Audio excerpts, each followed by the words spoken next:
social media is poised to render us effectively ungovernable. When we have differences of opinion, they can't be in the center of the map where it's crucial to navigate. My guest today is Sam Harris, a renowned neuroscientist, philosopher, author, host of the Making Sense podcast, and founder of the Waking Up meditation app. We have performed a psychological experiment on ourselves that's not going well. We know that lies are traveling faster and farther than the truth, where people have just different sets of facts.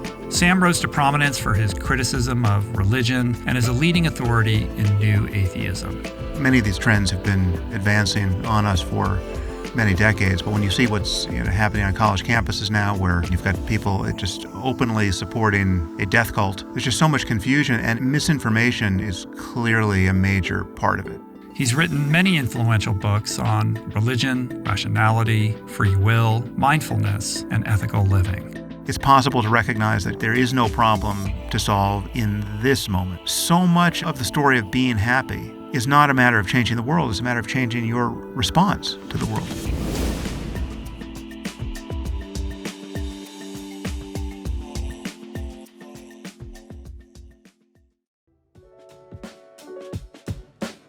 Today's episode is brought to you by the awesome organizations that make this show possible.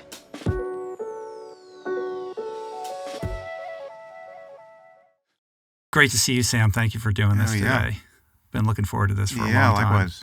So many things that we can cover today. I think the subject matter terrain is relatively limitless, but I wanted to kind of open with first just recognizing how formative your work has been for me. You're somebody who I think has courageously modeled intellectual rigor in the public sphere. You've demonstrated a truly laudable degree of fearlessness in which you engage with ideas. And you're an example, I think, of the power of conversation as this primary driver of positive change, which is something I care a lot about and think a lot about.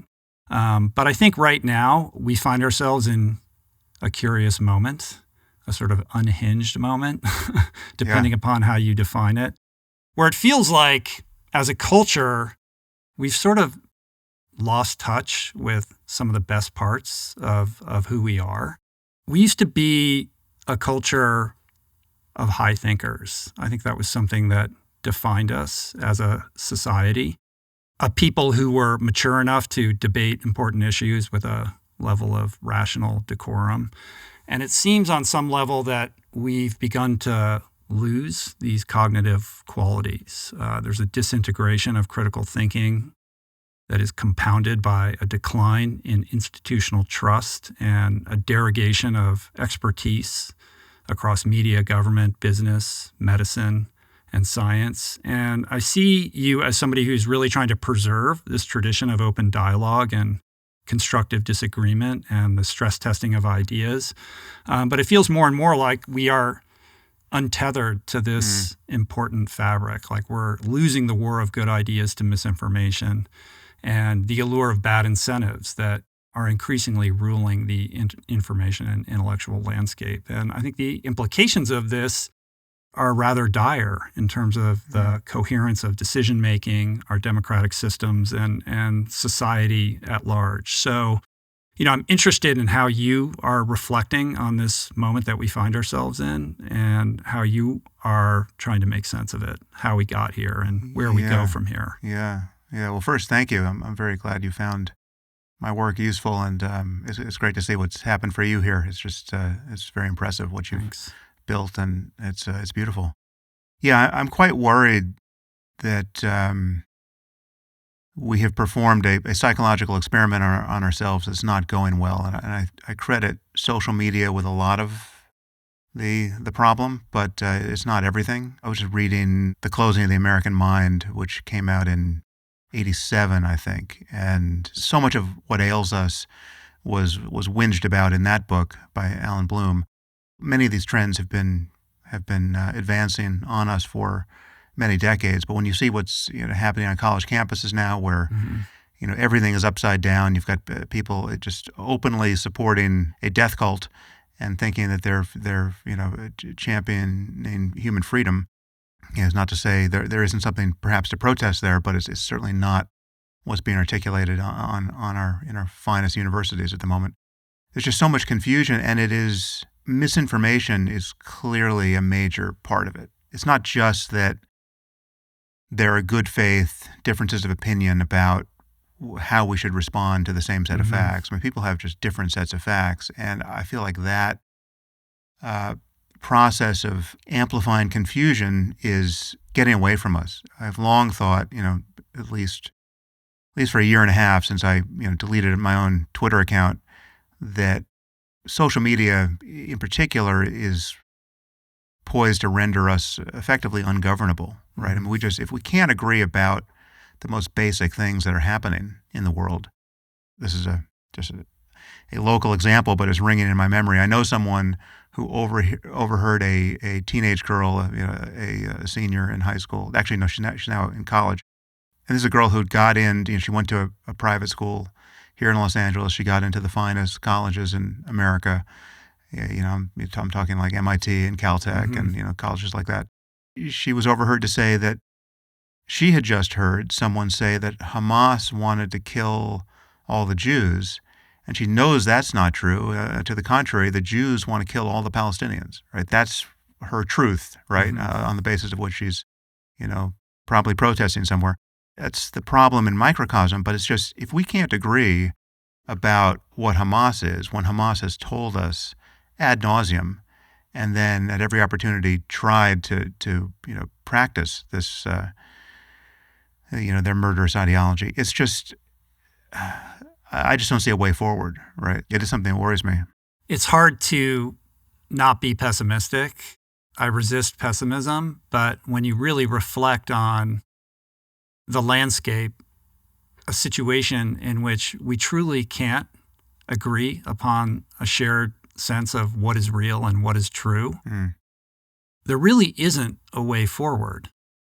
There is no way that a democratic system can cohere without that. And I think amidst that, in terms of how you move forward, there isn't a sense of being able to engage with the ideas themselves in any kind of good faith manner to arrive at a shared sense of what is true and what is real. Yeah, and the problem, especially right of center at the moment, is that any effort to contain the misinformation problem is perceived as censorship, right? So whether it's a platform, trying to get aggressive with moderation, whether it's a government that's, worrying about the, malicious amplification of disinformation and misinformation, whether it's just the acknowledgement that the algorithms are such that they preferentially amplify misinformation and that there's something wrong with that, right? It's not actually that there's just a level playing field upon which everyone has their free speech.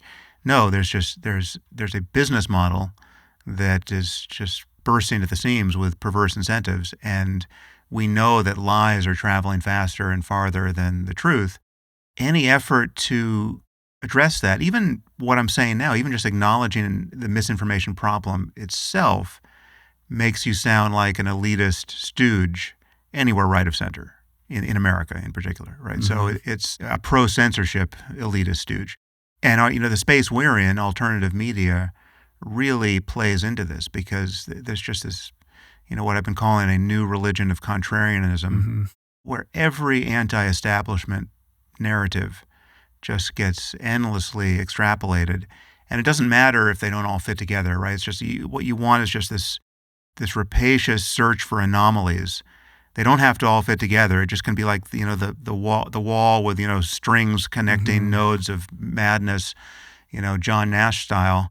And so you have a figure like Tucker Carlson, who really gets lionized throughout, the podcast sphere. I mean, I've watched podcast after podcast, have him on, since he got kicked off of Fox, and not ask him a skeptical question. Whereas he's a demonstrated liar and demagogue, and really, I could just say he's an entertainer. He's a very cynical entertainer, really. And he's entertaining a personality cult that is organized around Trump and other figures out on the populist right in America. But it's not to say that nothing he says is ever true, but many of these people have cultivated audiences that simply don't care about lies.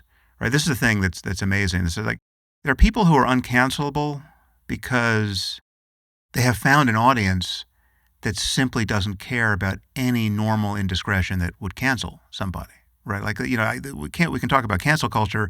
It's a real problem. It's not, I'm not ignoring all of the craziness on the left that has gotten people, fired and, reputationally murdered. But, when you're talking about someone like Trump or Tucker or any of these, populist figures on the right, the people who love them, the people who support them, don't care when they are caught lying, right? That doesn't matter. That's just how you play the game. And that's, so they're playing by a different kind of reputational physics, and it's totally dysfunctional for our politics. All of the incentives out there in podcast landia and on social media incentivize this type of behavior. What traffics is hypotheses that challenge the mainstream narrative. And no matter how unhinged these ideas are, that seems to be what people are interested in. And that comes at the cost of truth and this shared sense of what is real and what isn't. Just asking questions routinely. Yeah, I'm just asking questions. I'm here for open and free dialogue. And everything that you're seeing and reading in mainstream news outlets is corrupted and co-opted and captured. And yet there is no journalistic ethic at play in podcast landia or in social media at large.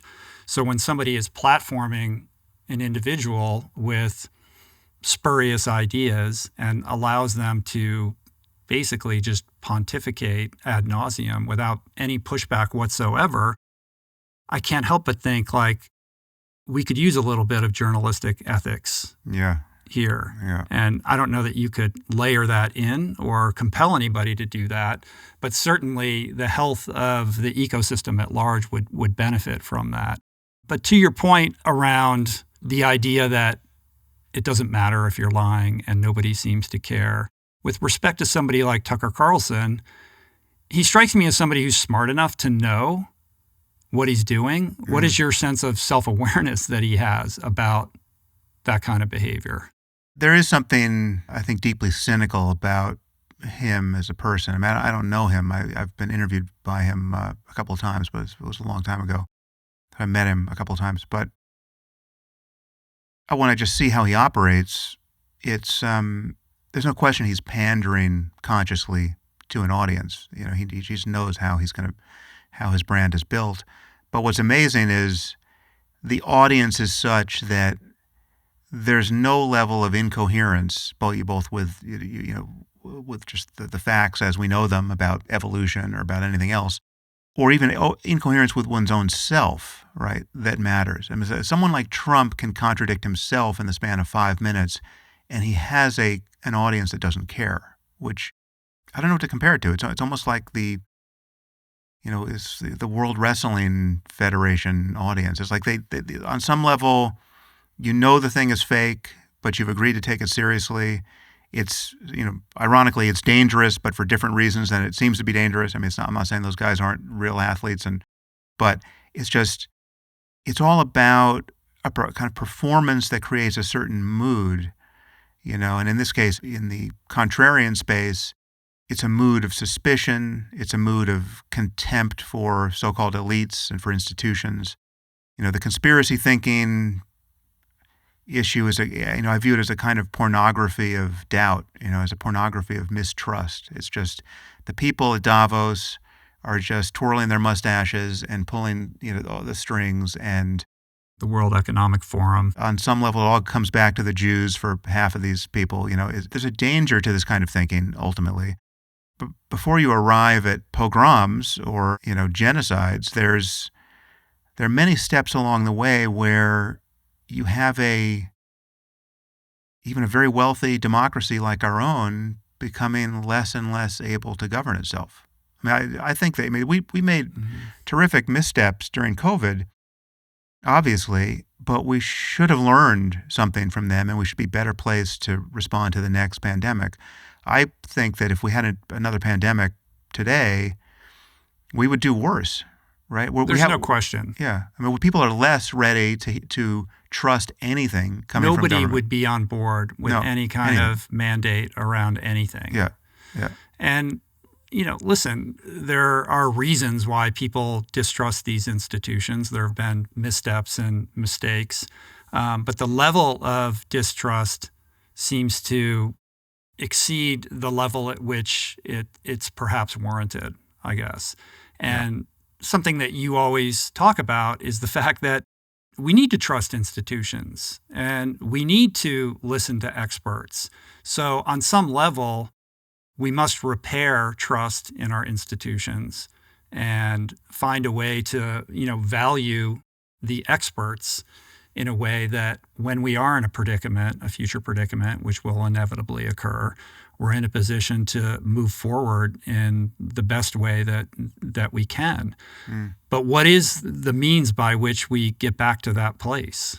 One thing is we have to recognize as consumers of information, and as consumers of the exports from all of our institutions, that there are moments where the stakes are much higher than normal, and where trusting institutions and even flawed institutions and maintaining order is an intrinsic good. And I mean, the analogy I always draw here, because it's everyone has had this experience and they just get it, is to what it's like to be in a plane at 30,000 feet, right? Things change when you're in a plane at 30,000 feet. I mean, if the plane's on the ground, fine. It's just an uncomfortable room, right? But once it's flying, and your life is in the hands of two pilots who you haven't met, and you're surrounded by strangers, and you're in a confined space, our tolerance for diversity of opinion, really voluble,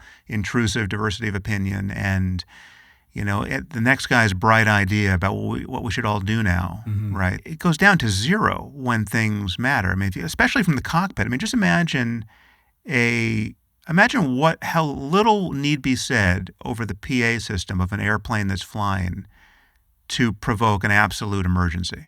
The pilot could just get on and say, "Mommy, is that you?" Right? Like, that's a yeah. I consider and everything would immediately, go haywire. That would get your attention, right? Yeah. Like, this is, what the fuck are we going to do now, right? There are moments in society, and I think we've lived through some recently, that are highly analogous to a plane in flight, right? There were moments during COVID that constituted this. Certainly at the beginning, I think Trump not committing to a peaceful transfer of power and denying the election results and then giving us January 6th based on pure misinformation and lies. That was another moment. We may yet have other moments like that here in short order. There are moments where it becomes irresponsible to play the just asking questions routine. Just turn on the mic and let Tucker or some other blowhard roll for 4 hours in front of tens of millions of people. It's just irresponsible. It's not what anyone should be doing, and it's not obvious in the way it should be obvious and the way it is, obviously, in an airplane, right? It's like, to be in an airplane at 30,000 feet, I mean, this is something I said on my podcast at one point, I forget what I was responding to. When the plane is flying, that's not the moment where you want the person sitting next to you to get out their laptop and start doing research on that Boeing engine that is outside the window, and start announcing to everyone on the plane that this is, they've got their own ideas about the engineering of jet engines. Yeah. And, here's an article in the Epoch Times that says that this engine is faulty, right? And to get us all talking about this and, wondering whether we should approach the cockpit. And I mean, like, this is not, no one wants any of that until the plane lands, right? We have to be alert to those moments where, I understand that the CDC isn't perfect, but it's the best thing we have at that moment, right? We probably shouldn't go down the rabbit hole of doing a postmortem on COVID, because there's so much to talk about there. But we should have understood that the science around an emerging pandemic was by definition a moving target, and that we were going to get it wrong, and we were going to revise our opinion, and we were going to recognize that the statement that the vaccines prevent transmission was vulnerable to our discovery that actually they don't prevent transmission, they just dampen morbidity and death. And yet the people who will childishly seize on, Biden's statement that he said it was going to prevent transmission, and look, it doesn't, right? As though that's the place to stop for all time. It's all a hoax. It's all, a pandemic. It's all, again, George Soros or some nefarious person trying to exert Orwellian control on society. I mean, these vaccines are nothing but a tool of control. That's where all the crazy came out. And yet we could have just understood that the story was going to change. We've got imperfect institutions, imperfect people working under significant duress, without enough resources, and having to message into a maelstrom of misinformation and disinformation to a frankly very childish population. We were, in many ways, behaving like terrified children, understandably perhaps, but it's just public health messaging is not just the communication of science. It's a political apparatus, and perhaps too much so. And so, there were huge missteps. The noble lie about masks was idiotic, and I wonder how much of this could have been avoided with better public health communication and a modicum of transparency and humility around what we knew then and didn't know. Some responsibility and fault lies in the people who were crafting the messaging that was going out to the public that led people to believe certain definitives, and at the cost of understanding that it was a moving target. And I wonder, had that been handled more appropriately, if we would have avoided some of the insanity that we see today. Maybe not, I don't know. Yeah. But no, that's certainly to be hoped. I worry that there was probably no even perfect communication of the truth, and the truth was messy, would have still doomed us to the experience that we had. It's just, I don't know how to interpret an information landscape wherein Hamas can admit again and again and again, from their original charter onto their most recent utterances, that they want to kill all the Jews, and you can still have people at Columbia and Harvard and Stanford and who think that these are the good guys. And it's just, there's something else going on, and choose your own epistemic adventure moment. Yeah. What is your sense of what else is going on? Like, what led to, that sensibility? Is it just a metastasizing of this distrust of any kind of traditional mainstream narrative at large? There's that. This particular problem is leveraging our own political diseases, right? Like, so we, in America, we have this, kind of social justice, moral panic that's been happening on the left for quite some time. That's, it's understandable how we got here, but it's still a moral panic, right? So, there are the people on the left who think that the problem of racism has not only not gone away, it's more excruciating than ever, and that what we see overseas just fits the same template of, the oppressor-oppressed narrative, and, the white versus black, or white versus brown, and in this case, the Jews of Israel are white, as though that made any sense. They're just not seeing what's actually happening there. There's just a profound amount of misinformation being spread, but it's so sticky because it fits this template of, anything that's essentially against the West that can be spun as throwing off the yoke of, colonialist, imperialist oppression. That's supremely attractive, left of center, and it just draws a ton of energy. Mm-hmm. But ultimately, hyper reductive in its perspective, down to like a binary of oppressor, oppressed, and no room for any nuance or sense of the long history that led to this intractable conflict. Yeah, and it's just not even interacting with the underlying logic of the conflict. I tend to come at this, through a different lens. I've been focused on the problem of jihadism ever since September 11th. I was certainly aware of the problem before that, but it became, kind of my job to focus on it after that. That is a much bigger issue than this problem that we're seeing between Israel and the Palestinians, and it only partially overlaps with this issue of anti-Semitism, which, I really have just not paid attention to for 20 years. Anti-Semitism is something that I've never really worried about. I've been a student of it, historically, a student of the Holocaust, and I'm aware that anti-Semitism has never really disappeared from the world, but it's been a rounding error on my, moral and political concerns, certainly in an American context, right? I can't say that's true anymore, but I still view the current moment with Israel and the Palestinians and Iran, or I should say, more properly, Hamas, Hezbollah in Iran, but as a subset of this larger issue, which is a conflict between open societies and a death cult that has been brewing in dozens, scores of, really probably 100 countries for a very long time. When you look at what what jihadists want, what their stated aspirations are and what their behavior tells us they're committed to, it's got nothing to do with the idealism of people on the left, right? I mean, this is a proper death cult. And it's, these people expect to get to paradise when dying in the right circumstances. And Hamas simply doesn't care about how many Palestinians die because they know it works to their advantage, and they sincerely believe that all the good Muslims go to paradise. They're not just paying lip service to this. They really believe this.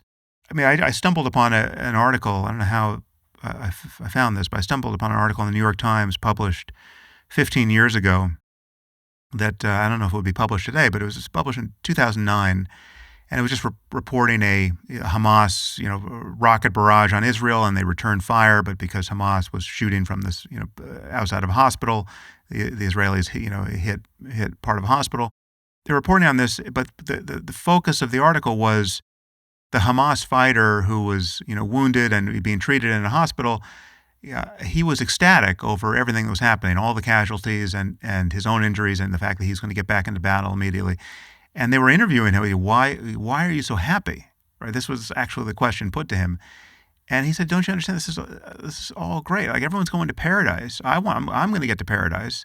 There's just no factor, right? Like, all of this, the death is not a problem, right? And when they chant, 'We love death more than the infidels love life,' or 'We love death more than the Americans love life,' or 'We love death more than the Jews love life,' most people, most secular liberal people, imagine that is some kind of propagandistic posturing, right? Whereas it is an actual statement of psychological truth. It is just a confession of a worldview.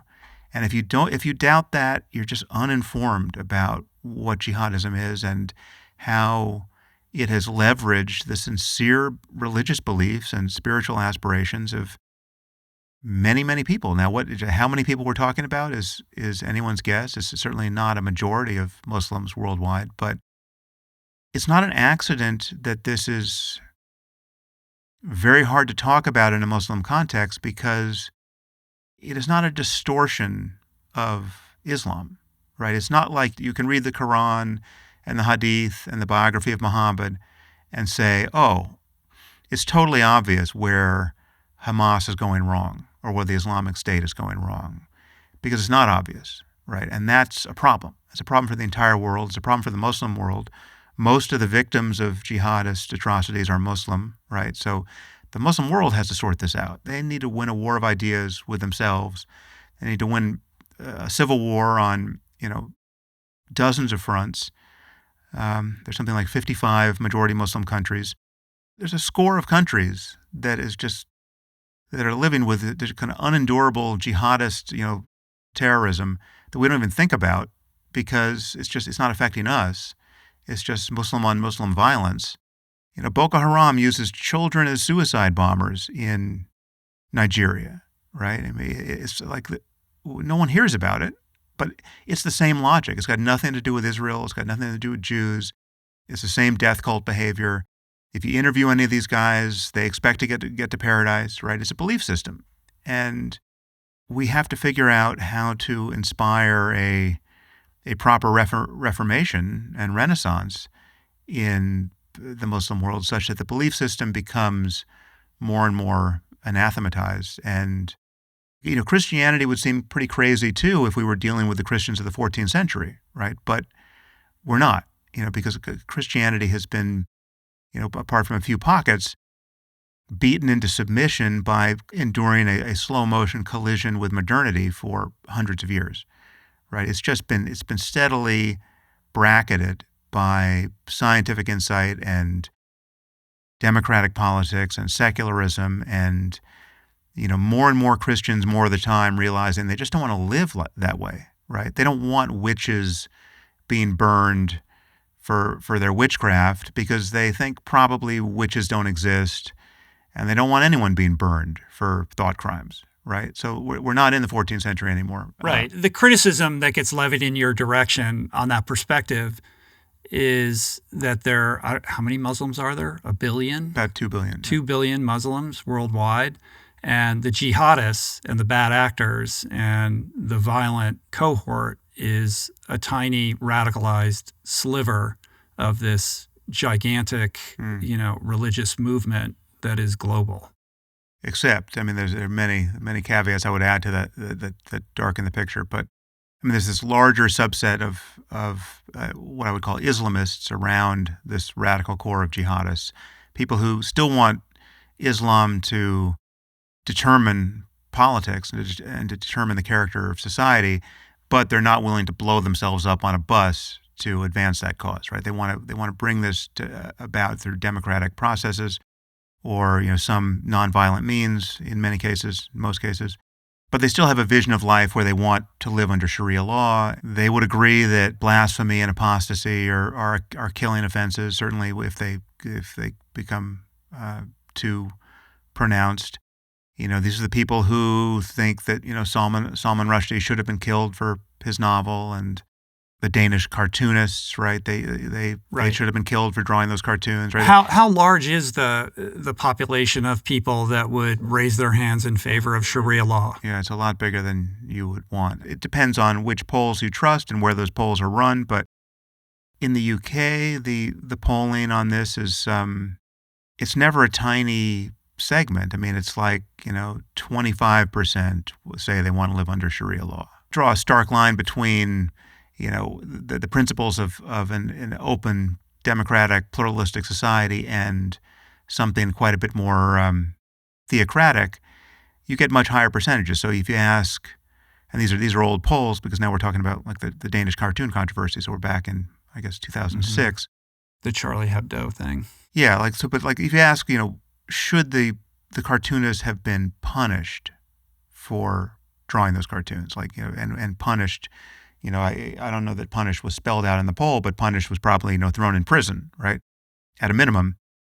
Then you get 60, 70% of Muslims in the UK saying, yes, they should be punished, right? So there are a lot of opinions need to change to be able to be sanguine about the attitudes of these 2 billion people, right? It's just not, it's not an accident. You got 55 Muslim majority countries. Mm.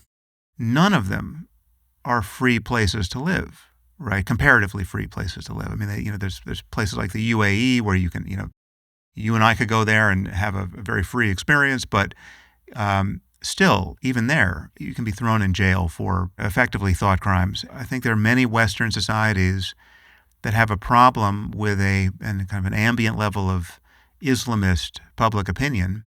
America we're not where Western Europe is. Western Europe really has a problem. London really has a problem. I know people who say the kinds of things I'm saying now in public, and the Metropolitan Police in London tell them not to go to London, right? Because they can't keep them safe, right? When was the last time you went to London? It hasn't been that long, but I'm less famous in London than the people I'm thinking about, so. I bet there's a lot of you out there who've been pondering that new website you'd like to have, but just haven't pulled the trigger. Well, with SquareSpace, it's easy and affordable to build your own beautiful designer website. So SquareSpace has been a long-time partner of the show, and what I love about it is it just demystifies everything about what's required to make a website. You don't need to be a designer. You don't need to know how to code. Everything is right at your fingertips. They make it super simple. And they've got these unbelievably beautiful templates to choose from that are oriented around whatever your needs may be. Whether you need a simple landing page or a full-on online shop, Snap, Crackle, Pop, Squarespace has the tools you need to launch your business, including e-commerce templates and inventory management. So make that website. You got it. Click the link in the description below for a free trial. And when you're ready to launch, use offer code RichRoll to save 10% off your first purchase of a website or domain. With respect to this, fire hose of moral confusion and this lack of institutional trust and conspiracy mindset that seems to proliferate, are you sanguine about the power of conversation to, heal what ails us? Like, as somebody who's been a podcaster for over a decade, when did you start? Probably around the same time I did, I think. Yeah, maybe. When I started in a kind of piecemeal way, I can't even tell you when I was formally podcasting. Long time. It was probably about 10 years ago. Yeah, long time. Somebody who's offering your thoughts in monologue form, but also, hosting guests and engaging with other public intellectuals around the ideas that we're grappling with. Do you have a sense that this is curative? Is this a fool's errand? Is this a drop in the ocean? I don't spend any time trying to figure out how optimistic or pessimistic I am. There are many things that worry me, and I talk about them, a lot. Conversation is all we've got. I've repeated this many times on my own podcast and elsewhere, but I just think it's a choice between conversation and violence, right? And when conversation fails and things really matter, we resort to force, right? Again, like bring it back on an airplane at 30,000 feet. If the guy next to you won't stop doing the crazy thing that's making everyone worried, someone's going to choke him out and duct tape him to the seat, right, for the rest of the flight. That's what happens. That's the world we're living in. But it should be simple enough to converge ultimately through conversation. We're misled to believe that everyone at bottom wants the same thing, because that's just not true. Jihadists don't want the same thing. And if you think that they do, and that the extremity of their behavior is just a symptom of how badly they've been treated, you are guaranteed to be confused about what's happening in the Middle East or anywhere jihadism is a problem. You literally have people dropping out of medical school in London to go join the Islamic State so that they can, cut the heads off of Yazidis and crucify them and take sex slaves, right? It is not the same program that you and I are running or anyone we know is. But most people want more or less the same thing, right? Most of us most of the time can converge on shared values, right? We don't want to be radically out of touch with what's really going on in the world, right? We don't want our children to get sick and for us to be completely confused as to why, right? And we don't want there to be real remedies for that problem and for us to not be able to figure them out or to be, wrong about what they are. We want to be healthy and happy and surrounded by healthy and happy, creative people who are well-intentioned toward us, with whom we can collaborate more or less effortlessly, where we want to be in high trust societies, right? And we know a lot about how to build all that up, and we know a lot about how to tear it down. There's a lot we don't know, but we know what an open-ended, good faith, explorative conversation is on, 100 fronts, and we know the variables that make it harder and harder to collaborate in that way. One of them is dogmatism. Dogmatism is it's a problem everywhere except in religion. It's celebrated, right? Literally, dogma is a good word in explicitly a Catholic context. But we know that if you come to the table with very strong opinions, which you cannot actually defend, right? Because you got them in a dream or on mother's knee, or you don't know how, but you didn't get reasoned into them, and you claim you can't get reasoned out of them because you're actually closed to evidence and argument, right? This is what I'm not going to talk about, and if you persist in talking to me about it, I'm going to get angrier and angrier, and the conversation is going to end, right? many people come to the table with a set of those opinions, right?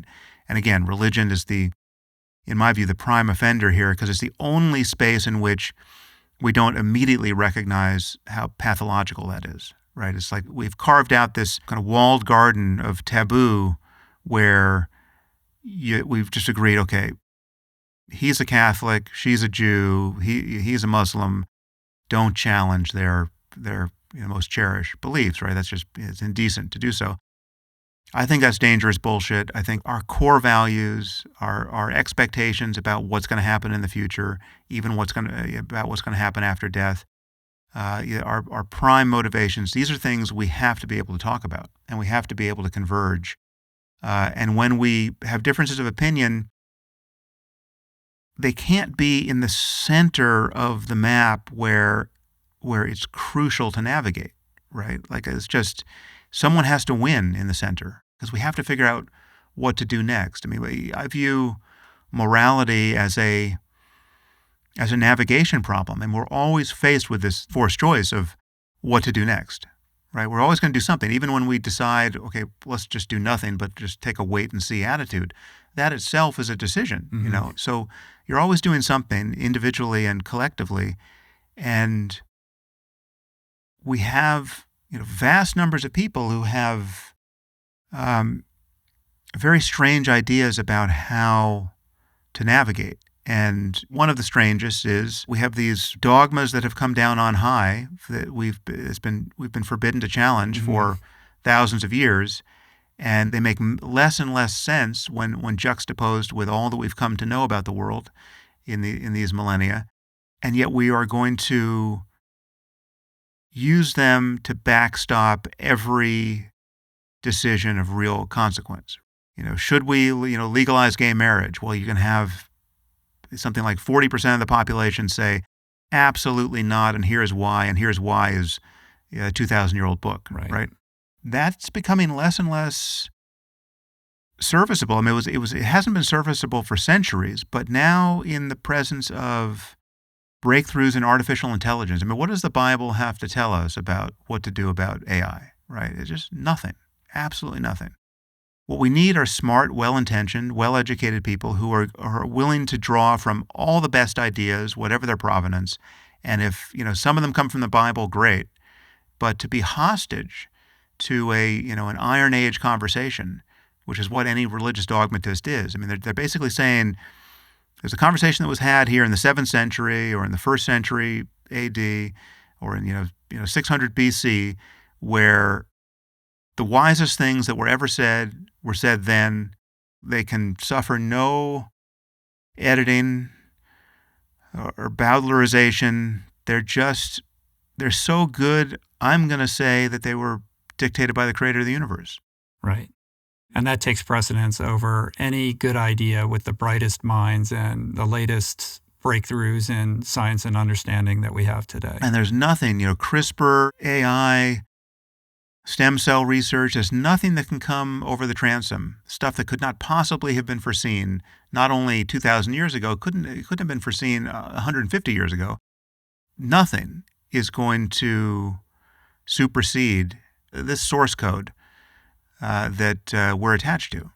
And there's something strange. I mean, this is a point I made long ago in my first book, The End of Faith. We've gotten so used to the idea that the creator of the universe wrote or dictated books, right? That doesn't seem strange to people, but it would immediately seem strange if someone thought that there were, that they had a CD-ROM that had been, produced by the creator of the universe, or, a film, right? Just imagine a film that is now going to be totally unchallengeable, around which a cult of people is going to organize because they think the film is the product of omniscient intelligence. It's just, these are human artifacts. We know they are. And so what we need is and I'm not saying they're all useless. I mean, there are things in the Bible, like the Golden Rule, that contains a tremendous amount of wisdom, and we would ignore that wisdom at our peril, right? I mean, I think the Golden Rule is almost always a great heuristic. It's kind of the moral core of most moments, certainly in society. And it has exceptions, but it's not. It's deeply wise. It's not unique to the Bible, but it's certainly there, right? So I just think we don't have the luxury anymore of being provincial. We have access to the totality of human knowledge now, and non-human knowledge as it's soon to be produced, Mm-hmm. right? And so the idea that people who had literally could never have foreseen anything that you currently know that constitutes your most basic education on any topic, right? I mean, we're talking about people who didn't know about electricity, they didn't know about information technology, computation. Just this. There's nothing that fills your mind that would constitute even the rudiments of a seventh grade education at this point that they were aware of, right, or that they could have foreseen. And yet, most people in most places, most of the time, think that's the most important literature on earth for moral guidance, right? It's literature that doesn't even get slavery right? It's incredible that these are books that refute themselves when you see that they literally slavery on balance is supported in both the Bible and the Quran, right? It's not that you can't cherry pick parts of the Bible and find a reason to no longer keep slaves, but you barely can do that. And if you want to keep slaves, you find endless justification. Not endless, but straightforward justification. And it's the simplest moral problem we have ever faced. It still exists to some degree, and it's horrific. The Houthis who are being celebrated on college campuses, Right. From coast to coast now, they avidly keep and sell slaves. But you find one who looks like Timothy Chalamet, and they're celebrated at Harvard and Columbia. To your point that conversation is all we have, behind that is another thing that you repeat often, which is that truly all we have is our mind. So I want to shift gears a little bit and kind of enter this world, which I think is the world you enjoy exploring more than these other political hot button issues. Well, it's also the world from which, or the view from which, all of this seems so unnecessary. Like everything we've just talked about is such a massive opportunity cost, right? I mean, the fact that we even are tempted to talk about it is an opportunity cost, but the fact that so much of our lives have to be spent cognizant of all of the dangers and dysfunction born of everything we've been just indicating in the conversation thus far, none of it has to happen this way. It's all just a symptom of confusion. A function of the mind and consciousness. And so the conversations that matter require an up-leveling of our mind and an elevated sense of consciousness, which I think is at the core of your work and central to not just the podcast, but the Waking Up app itself. So I want to explore that a little bit, but I want to go really to the beginning. You and I were in the same freshman class at Stanford. You knew that, right? Yeah. And I don't think we ever met. Yeah, I think we tried to figure this out, and we couldn't figure out whether we had met. We have a whole bunch of friends in common, friends that, we both have stayed in touch with to this day, but for some reason, I don't think we ever crossed paths. And then after your freshman year, that's when you decided to stop out and go to India. Is that correct? Yeah, well, it became that. I initially stopped out because I thought I was going to write a novel, and I was going to write the great American novel, and it just didn't matter if you were in school or had finished school if you're going to be a novelist. That was the original idea. Yeah, you were going to literally write a book. I had both things going on at the same time because I had gotten interested in meditation and esoteric topics like that too, but I was also writing, and so I thought I had a kind of career path in mind that was just me being a novelist, and then I was also going to explore these topics of meditation and Eastern philosophy and etc. So what was the introduction to meditation? Like that happened prior to college? No, it happened during my sophomore year through books. It was the summer after my sophomore year that I sat my first meditation retreat. So you were at Stanford for 2 years before you. I see. And then I didn't re-enroll in the fall, but it was during my sophomore year. It was like winter, spring of my sophomore year that I had an MDMA experience that was really just completely changed my view of the world. I mean, that was the main domino that fell. And then I was just reading a lot of kind of relevant material around meditation and Eastern philosophy, and then sat a meditation retreat in the summer. I guess that would have been 87. And then just got really into sitting silent meditation retreats. And I went to India and studied with various teachers. And I never spent that long in India. I mean, I never spent more than a couple of months. I never lived there, but I made, I think, 7 trips to Nepal and maybe 6 trips to India in a period of a handful of years. And how did you decide where you were going to go or who you were going to study with or meditate with? Did you just locate various ashrams and show up? Well, it was kind of an accident. It was the first book I read after I had this experience with MDMA was Ram Dass's book, The Only Dance There Is. That was his kind of a short book, which I think was a transcript of some talks he gave. And Ram Dass was this figure who I didn't know anything about at the time. He was a former Harvard professor who with Timothy Leary, his name had been Richard Alpert when he was at Harvard. They both got fired for having fully democratized the research on LSD and psilocybin by giving it out to undergraduates.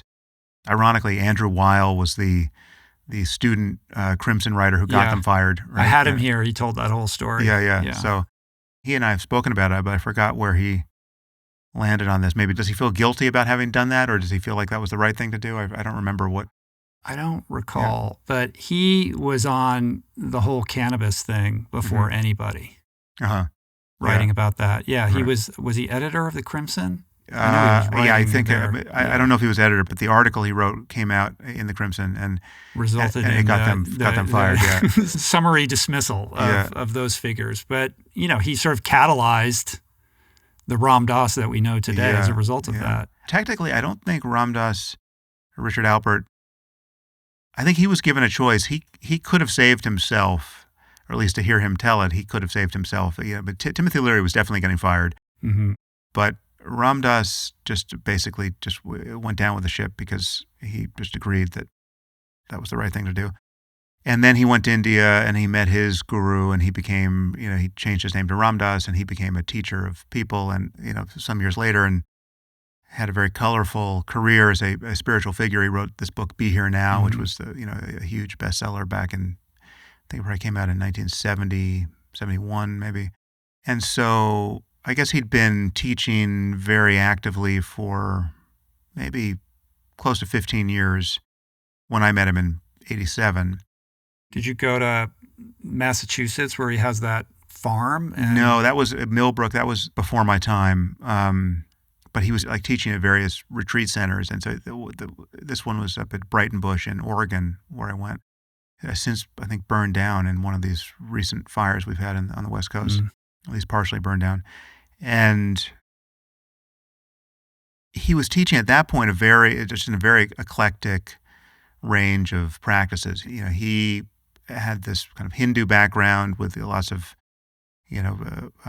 guru yoga and devotional chanting, and right. So there was like kirtan of a sort that people recognize from singers like Jai Uttal and who was, or Bhagwan Das. I mean, those are also people Krishna Das. They were all in the same scene with the same teacher, Maharaji in India.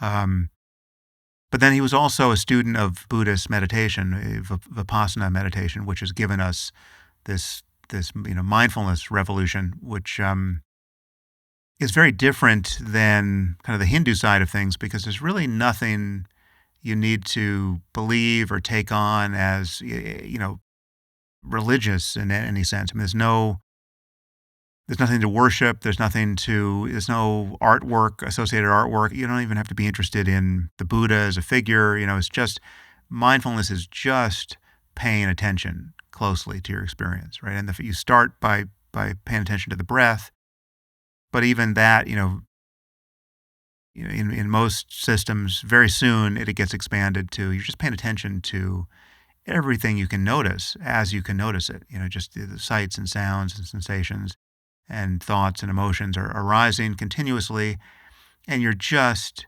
noticing what you notice systematically. And every time you get lost in thought, which is to say, every time you're distracted by thought, you're thinking without knowing you're thinking, you just come back to noticing the breath, sounds, sensations. There's really nothing to believe. It's just the only thing you have to believe is that it makes sense that if you want to know more about what it's like to be you, it makes sense to pay attention. It's like, why not pay more attention to your experience if you really want to see what you are as a mind-body system from the first-person side. So that was the other practice, the main practice he was teaching on this retreat. So I left that first retreat with a lot of, ideas in my head about just, how I wanted to kind of recapitulate the 60s for myself. And part of that was going to India and studying with various teachers, Hindu and not, and just, seeing what happens there. Part of that was continuing to experiment with psychedelics. Actually on that first retreat, I actually took acid for the first time. It turns out my roommate on that retreat had acid. Who would have thought? And I had lucky for me, because I now know it can go very differently. I've had, horrific experiences on acid too. But that first trip was about as good an acid trip as, I could imagine having. It was just a pure bath in the beatific vision. It was just I could not imagine, if you told me that bad trips were possible after that acid trip, as I had heard, or had read in the literature, I just had no idea, what that could possibly mean. What I had experienced there for 12 hours was just as close to psychological freedom as I, could imagine. And it was just the beautification of everything, right? It was just, a complete, merging with nature, again, in a way that was totally affirming and magnifying of every pro-social emotion, you want to dial up. If you could just reach into your own mind and get a hold of the dials that you want to turn to 11 and the others that you wanted to turn to 0, it was just perfectly doing that. Gratitude and love and awe went to 11, and fear and neurotic, self-attachment and, egocentricity and envy and all of that got turned to 0. And if you had told me, okay, well, this is what it was like to be the Buddha, or this is what it was like to be Jesus, well, then I would have, had no doubt that that's pretty close to the center of the bullseye.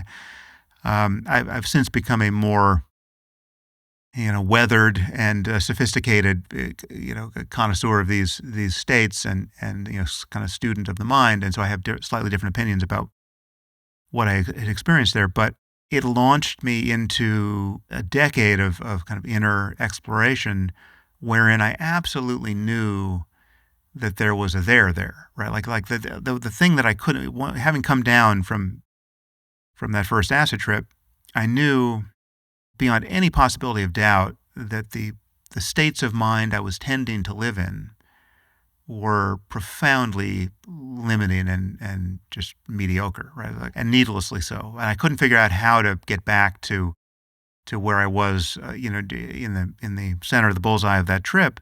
But the trip proved that it was possible to have that kind of experience of oneself and one's being in the world. It was a state of the brain that was in fact possible.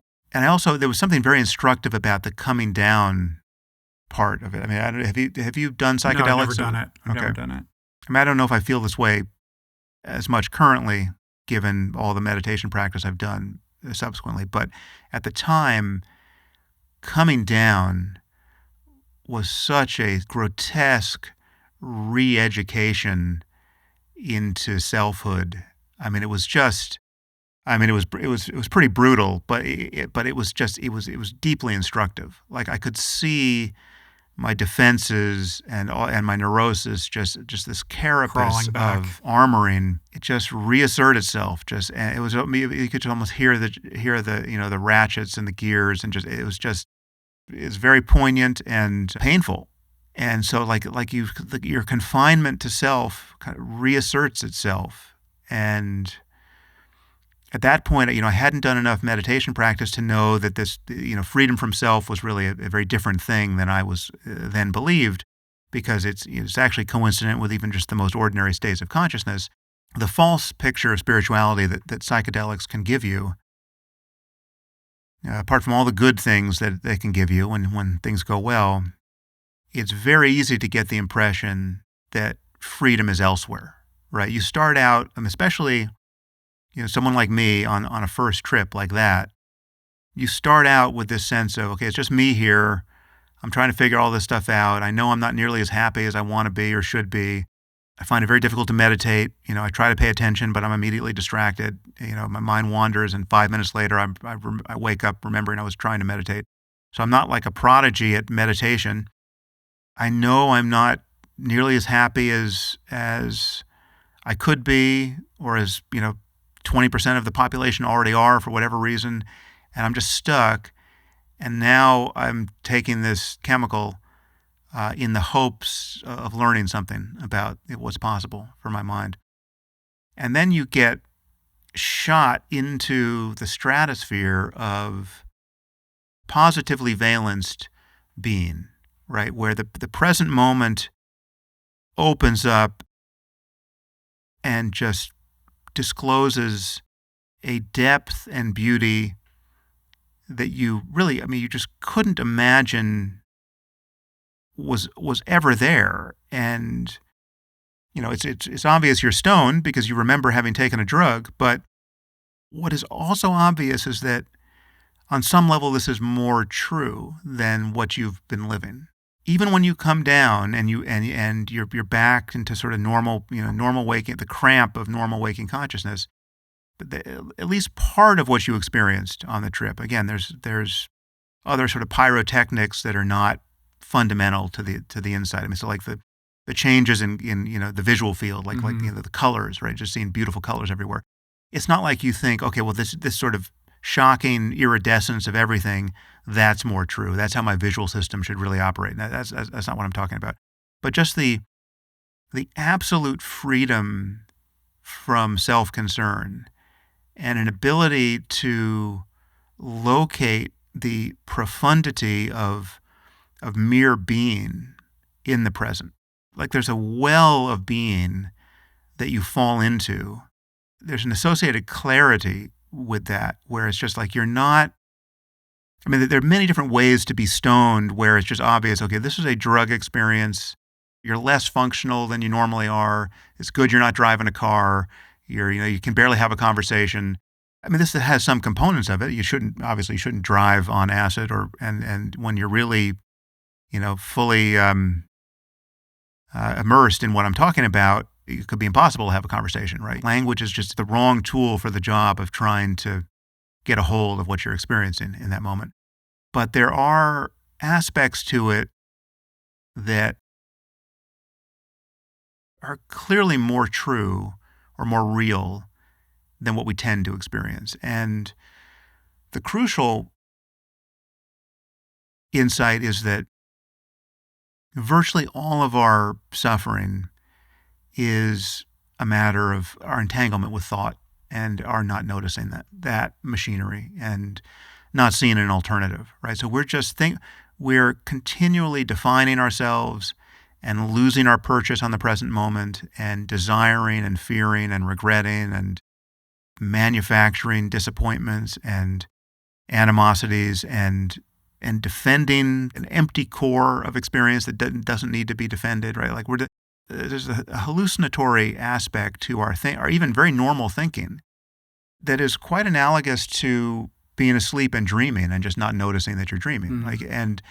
And most of us are having a bad dream most of the time. And so what happens on psychedelics for, again, when things go well, things can go very badly, is you can have a very clear experience of waking up from the dream of self. This sense that the deepest gratification of one's desire is to be seeking something, to be seeking happiness in the next moment, to be seeking to arrive in the future.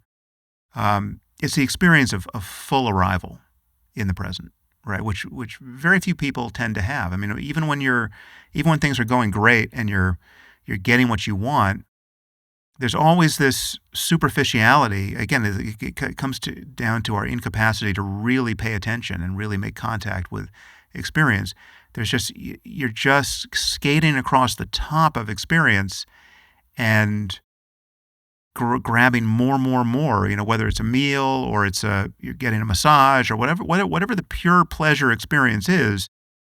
There's a way in which you're not really dropped back into the present. You're leaning forward and you're just trying to extract this next moment of pleasure. Mm-hmm. And then also your mind is wandering to the next thing you're going to do. It's just the mirage-like quality of even the best experiences is so amazing to notice because you never quite get there. It begins to fall apart. Your mouth is full of the thing that you've been waiting to eat, and it's you still can't quite arrive. And in the next instant, you need a drink of water to offset the thing that is just too cloying and it's just too much, and now you're uncomfortably stuffed, and you're like there's always a problem. Like the problem ruminating is never on gone. The past, anticipating the future, lost in thought. I mean, it's very eloquently articulated, especially given that it's an experience that defies language's capacity to truly capture, right? We're brought to you today by ROKA. Glasses are not something you normally think about as a piece of performance gear, which, when you think about it, is kind of insane because you can't perform at your best if you can't see. Well, the geniuses at ROKA basically rebuilt eyewear from the ground up. No matter how active you are or how much you sweat, these things never slip or fall off your face. They're super durable, they look awesome, and they've got tons of super classy modern styles to choose from. I've been rocking ROKAs for about 4 years at this point. I love them. I'm a big fan of the Hamilton style in gloss black. That's this frame right here, as well as clear, or I guess they call them vintage on the website. And if you want to try them out for yourself, you can do that right now and unlock 20% off your order with the code RICHROLL at ROKA.com. Or you can click the link in the description below. Okay, back to the show. What's interesting to me about you is that, listen, there's lots of people that have had LSD experiences and great trips. Most of them just return to their lives. Some of them go and follow the Grateful Dead. But there was something inside of you, like a switch was flicked, and this, inner seeker within you that wanted to better understand what this was all about, like the idea of exploring the nature of mind itself and this sense that we're capable of having a better conscious experience of life that led you to go on all of these, kind of adventures in India and explorations with meditation. Yeah. The other piece of this is suffering, right? It's like, what do you do with psychological suffering? The suffering you've already had, the suffering you're going to fall into today, the suffering that's guaranteed to be coming, right? The reality that not only are you going to die, but if you just live long enough, everyone you love is going to die. The unavoidability of all of that, as much as we try to keep it out of sight and out of mind, I saw this experience as the antidote to that, and I really wanted an antidote to that. I'd had some moments of real suffering as a teenager, and my best friend died when we were 13, right? So as a 13-year-old, I realized, wow, this is not the game I thought I was playing, right? Like the worst thing I can imagine can happen at a moment's notice, and from an angle that I didn't even know was possible. I mean, if you'd asked me as a 13-year-old, do you think it's possible that one of your friends might die? Well, yeah, obviously we would have rationally said yes, but the fact that it was really on the menu, and it's on the menu every moment of the day, came crashing down. So I spent a lot of time thinking about death. From that moment forward, then my dad died when I was 17. Then I got to Stanford, and I had a girlfriend break up with me after my freshman year. My freshman year girlfriend broke up with me. And that hit me really hard. I mean, I was like, I think the first months of sophomore year, I was like clinically depressed. I mean, I just was, I was just perseverating on having lost this relationship. I was so bummed about myself and yeah, I was just in a black hole. And the moment I had this first experience on MDMA, I realized I saw the mechanism. I saw how it was entirely self-imposed, right? I was just thinking in this endless loop about how much I wished I, had this relationship that I no longer have, how I'm not going to have it tomorrow, how good it was, how I'm still not going to have it. I was like, I was pinching myself and then wondering why I was uncomfortable. And until you can meditate, the profundity of psychedelics for most of us is that it shows you, again, I have to keep issuing this caveat because it can show you frank psychosis too, but in the best case, it shows you a different possibility, but in my view, it's not the method to actualize that possibility. You can see the grass is greener on it. And you can't be in doubt about that, but you actually need a practice to change your habits of attention moment to moment. The really profound thing about meditation is that it shows you that there's something very misleading about the high of psychedelics, in that the real freedom can be found in ordinary states of consciousness. You don't actually have to feel this incredible onrushing of energy that causes your body to disappear and for you to feel like you're one with the cosmos. You can actually you can look for yourself and fail to find it conclusively, even when you're checking your email. Nothing suddenly becomes like a 400 microgram acid trip. It's just the clarity of there is no ego in the middle of experience. There's just experience, right? And then we can talk about more about how that's possible and how one might find that. But it's a very different discovery. It doesn't require any physiological change. It just requires you to break the spell of thought. Right. So I was suffering a lot before I'd had that first experience on MDMA.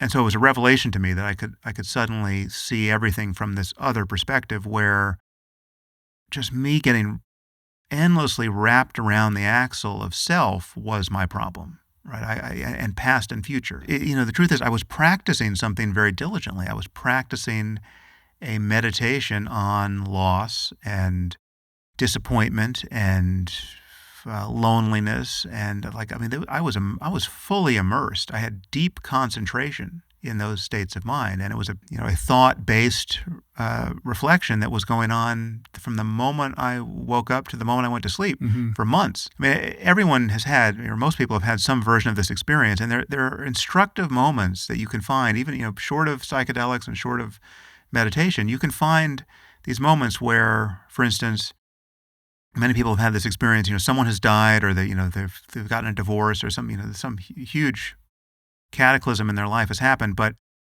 there's often this moment of you wake up from sleep, and there's this interval where you've woken up and you haven't yet the memory of how fucked up your life has not come online yet, and you just have this open attention and awareness, and then you remember the problem, right? And the blows to you are meted out by thought, right? It requires the thought to feel that miserable in the next moment. More accurately, it requires having no perspective on the thought. It requires being identified with the thought, and that's the spell that meditation breaks.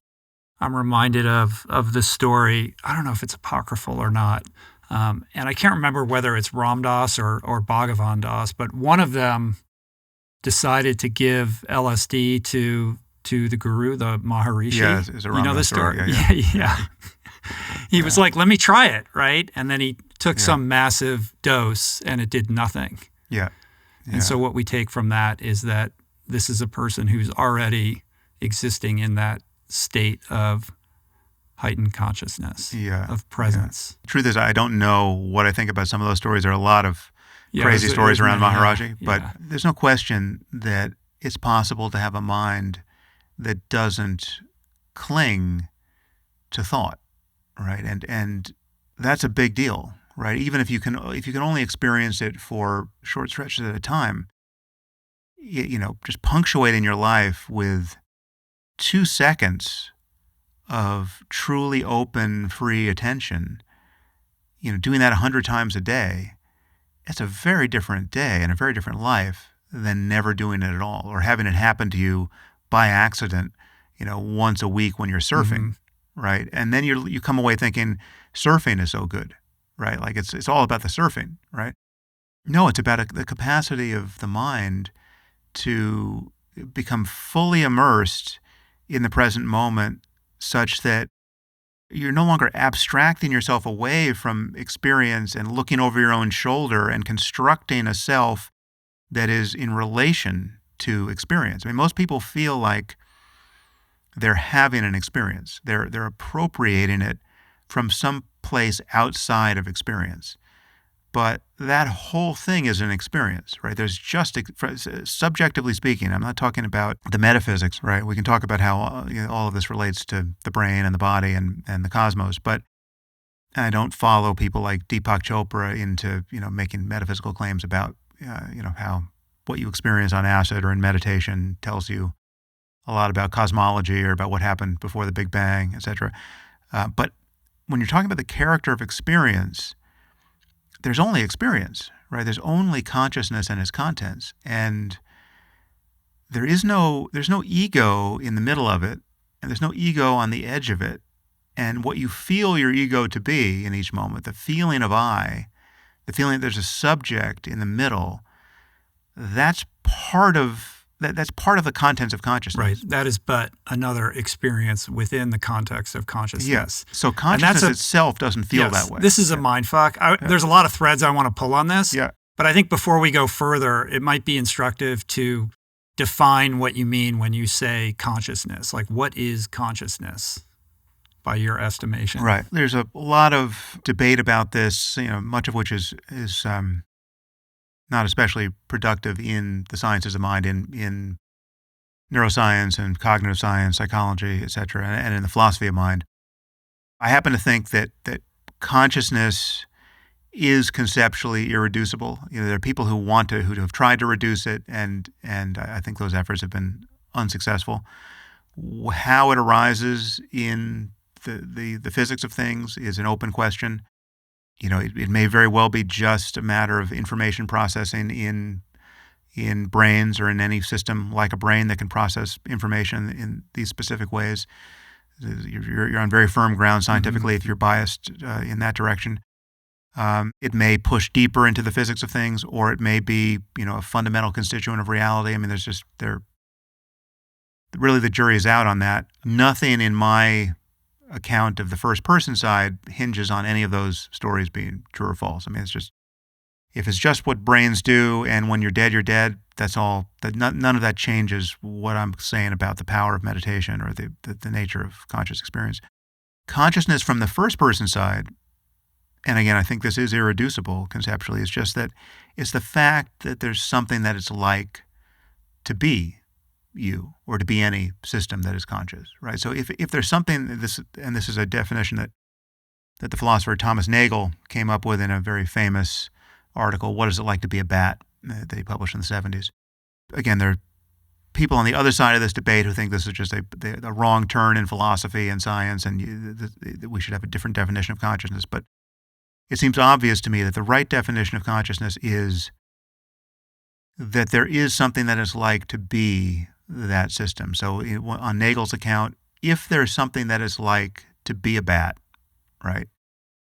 Even if we can't know what it's like, bats are that is consciousness in the case of a bat, right? Mm-hmm. The question is, if you could trade places with a bat, is it the same thing as trading places with this table, or is it different? Do the lights go out in every possible way that they could go out, or is there something that is like to be a bat? Right? And if there is, that's consciousness in the case of a bat. Now, it's a kind of circular definition, but any of our most fundamental kind of brute facts are circular in how we define them. I mean, defining causality is circular. There's no definition of a cause that isn't in some sense circular.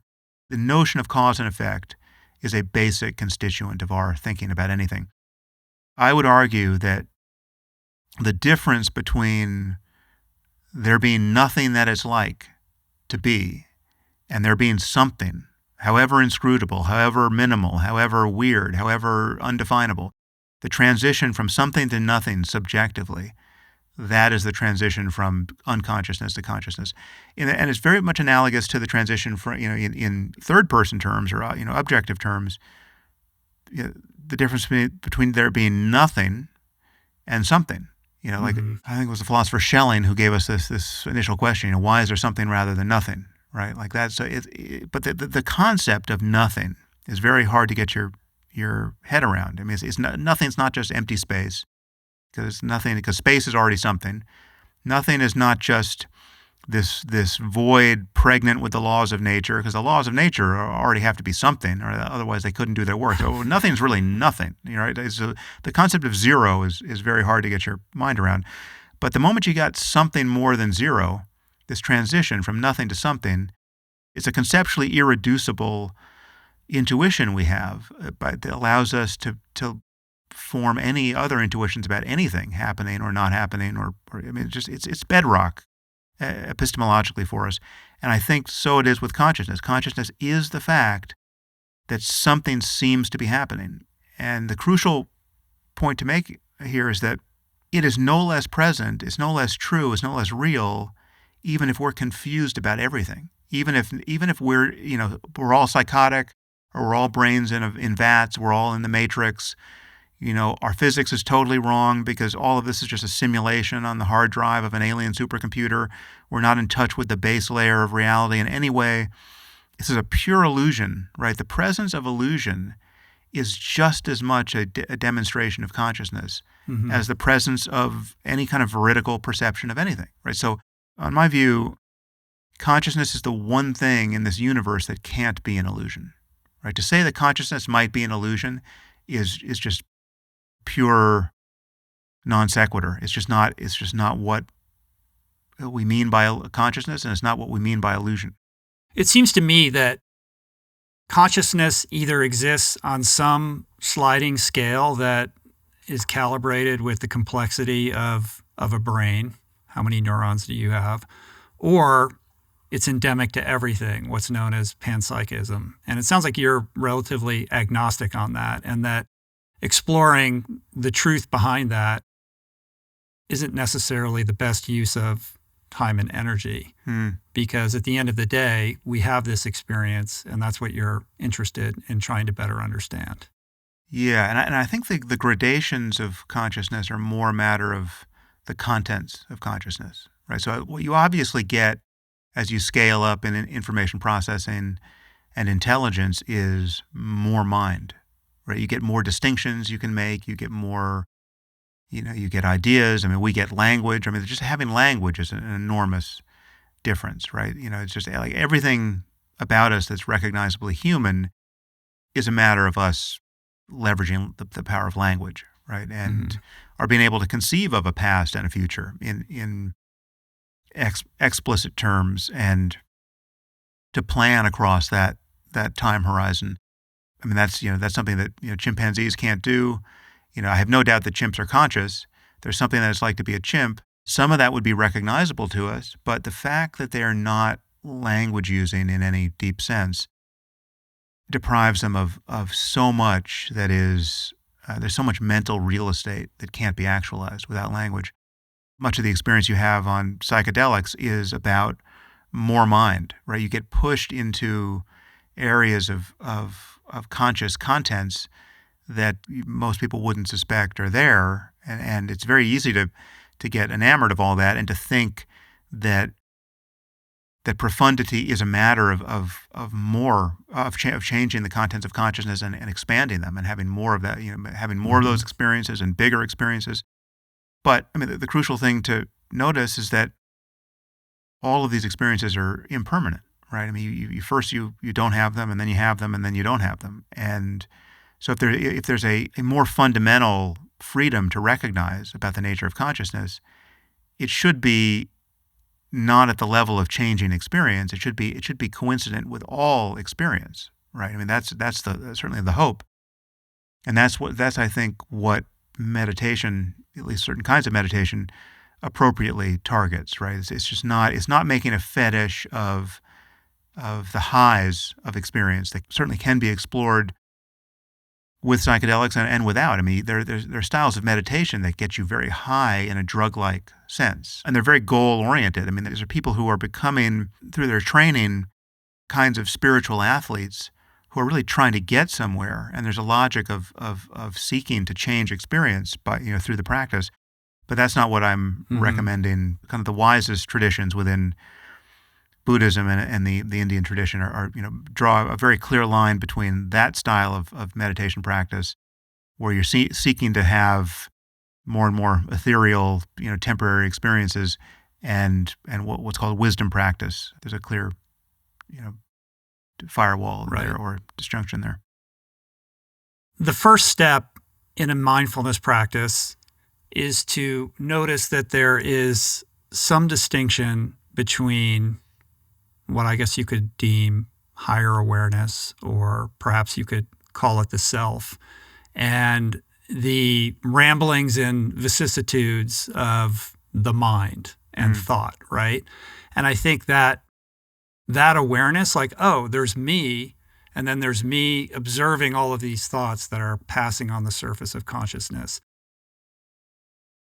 And I think that creates this dualistic sense that there is a self that's observing the mind. And the practice that you teach and advocate through your app and through the talks that you give, et cetera, your books, is characterized as non-dualism. This idea that you referenced earlier, that this sense of the self that is very indelible is in fact an illusion and just yet another appearance in consciousness.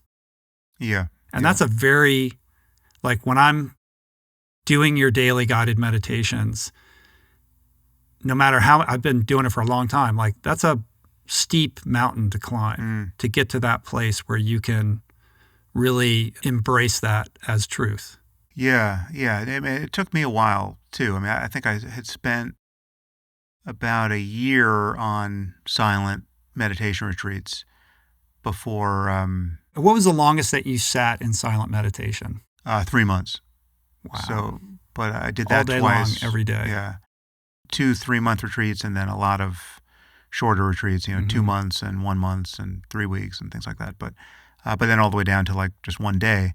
They're very powerful. I mean, going into silence is a real crucible, and it's not for everyone. It's a little bit like psychedelics in that, it's not for everyone, but it can be incredibly useful. It can also be a little misleading, right? I mean, so it really is a two-edged sword here, and this is the difference between a dualistic conception of the goal and a non-dual one. I mean, it's easy to form the impression under a certain style of practice, and it's certainly the way I was practicing, mindfulness at that point, that, again, freedom is elsewhere, and here it's not at the heights of something you're achieving through LSD. It's at the heights of the mountain you've climbed very systematically on retreat through concentration, born of very intensive practice. I mean, you go into silence, you're formally sitting probably 12 hours a day, but every waking moment is a moment of where you're trying to string each moment together with a continuity of mindfulness, where the moment you get up from meditation to walk to lunch, you're walking to lunch is a walking meditation, and the eating of lunch in silence is an eating meditation, and all you're doing is trying to kind of bear down on the present moment such that you can notice everything, right? You just want to notice the finest grained distinctions. Again, you're not thinking about it. It's not a matter of understanding anything conceptually more. What you're noticing, at least under, in this system, what's being emphasized, and this is very standard Theravada Buddhist Vipassana mindfulness of a sort that we also teach in Waking Up on the app. It's held in a slightly different context. what you're noticing are the so-called three characteristics within Buddhism of impermanence, unsatisfactoriness, and selflessness. And so you're noticing impermanence. You're noticing that the more closely you look, the more fleeting experience becomes, right? So it's like when you start and you have very little concentration, and you're told to just feel your body sitting in the chair or sitting on the cushion. Well, you just have this kind of gross feeling of, okay, I feel my body. I feel like basic proprioception. I feel the energy in my body. I feel my knee. I feel my shoulder. I feel my back. I got a pain in my neck.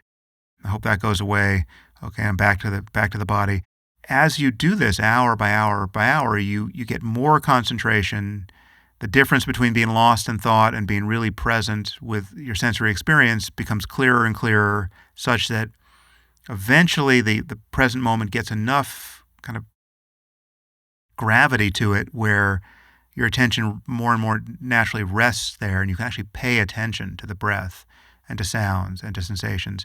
And the moment that begins to happen, you begin to notice impermanence just reigns, right? Like nothing is solid, nothing is stable. You thought you had a body, but when you pay attention, you just have this cloud of fleeting sensation. You have these tiny points of pressure and tingling and temperature and pain and tightness and movement, and your hands disappear into this pointillist painting, of sensation. And so it is with everything you can pay attention to. Sounds, or everything becomes very punctate and fleeting. You begin to pass through this layer of concepts where you're no longer hearing traffic and birds and the rustling of somebody's rain jacket. You're hearing just the raw data of sound. You haven't become a moron. You can still think about what you're hearing, but you notice that that automatic conceptualization is something you can relax, and you get more into the flow of just raw data of seeing, hearing, smelling, tasting, touching, and then thoughts arise and try to grab hold of it, and you just notice them too as appearances in consciousness. But for the longest time, it can feel like there's a subject doing this, right? Like there's still a meditator, aiming at objects, right? And even if the aiming becomes effortless, even if you're just noticing attention go out to the sound and go down to the feeling of pressure in the body or whatever it is. The locus of which is in the head. Yeah, I mean, most people start with a very clear sense that there's they're up there in their head, and now they're paying attention to the body, and the body's down there, right? Like they're aiming attention to sensations in the knee, say, or when you're doing walking meditation, you're aiming attention down to the sensations in your feet or your legs. But it can become very effortless, and it can become, you can notice so much impermanence that you can begin to extrapolate from this kind of just blizzard of change that there can be no stable self to be made out of all of this, right? There's just this next moment of hearing, this next moment of seeing, this next moment of sensation. There can be a lot of great feelings of freedom that come with this, because there's just like a real relaxation into the flow of the present moment, and you're not trying to do anything with it. You're not trying to change anything. The goal here of noticing all of this is to, at least in this system, to increase the mental factor of equanimity, because you're noticing the pleasant stuff disappears. There's nothing to hold on to there in a pleasant taste or a pleasant sound. You're also noticing the unpleasant stuff disappears the moment you notice it. So there's no problem. There's nothing to push away, even in very strong feelings of physical discomfort. I mean, you can get to a point where you can have really strong pain in your body, excruciating pain in your body. It certainly would have been excruciating yesterday. But now you've got such equanimity that it's just change. It's just changing, it's twisting and burning and stabbing, but it's just like there's no there even. Like the moment you try to find the stabbing sensation that was a problem a moment ago, it's not there. There's something new, but it's gone the moment you notice it, right? So everything's just falling away from attention the more you pay attention. And there's an immense freedom that comes with that.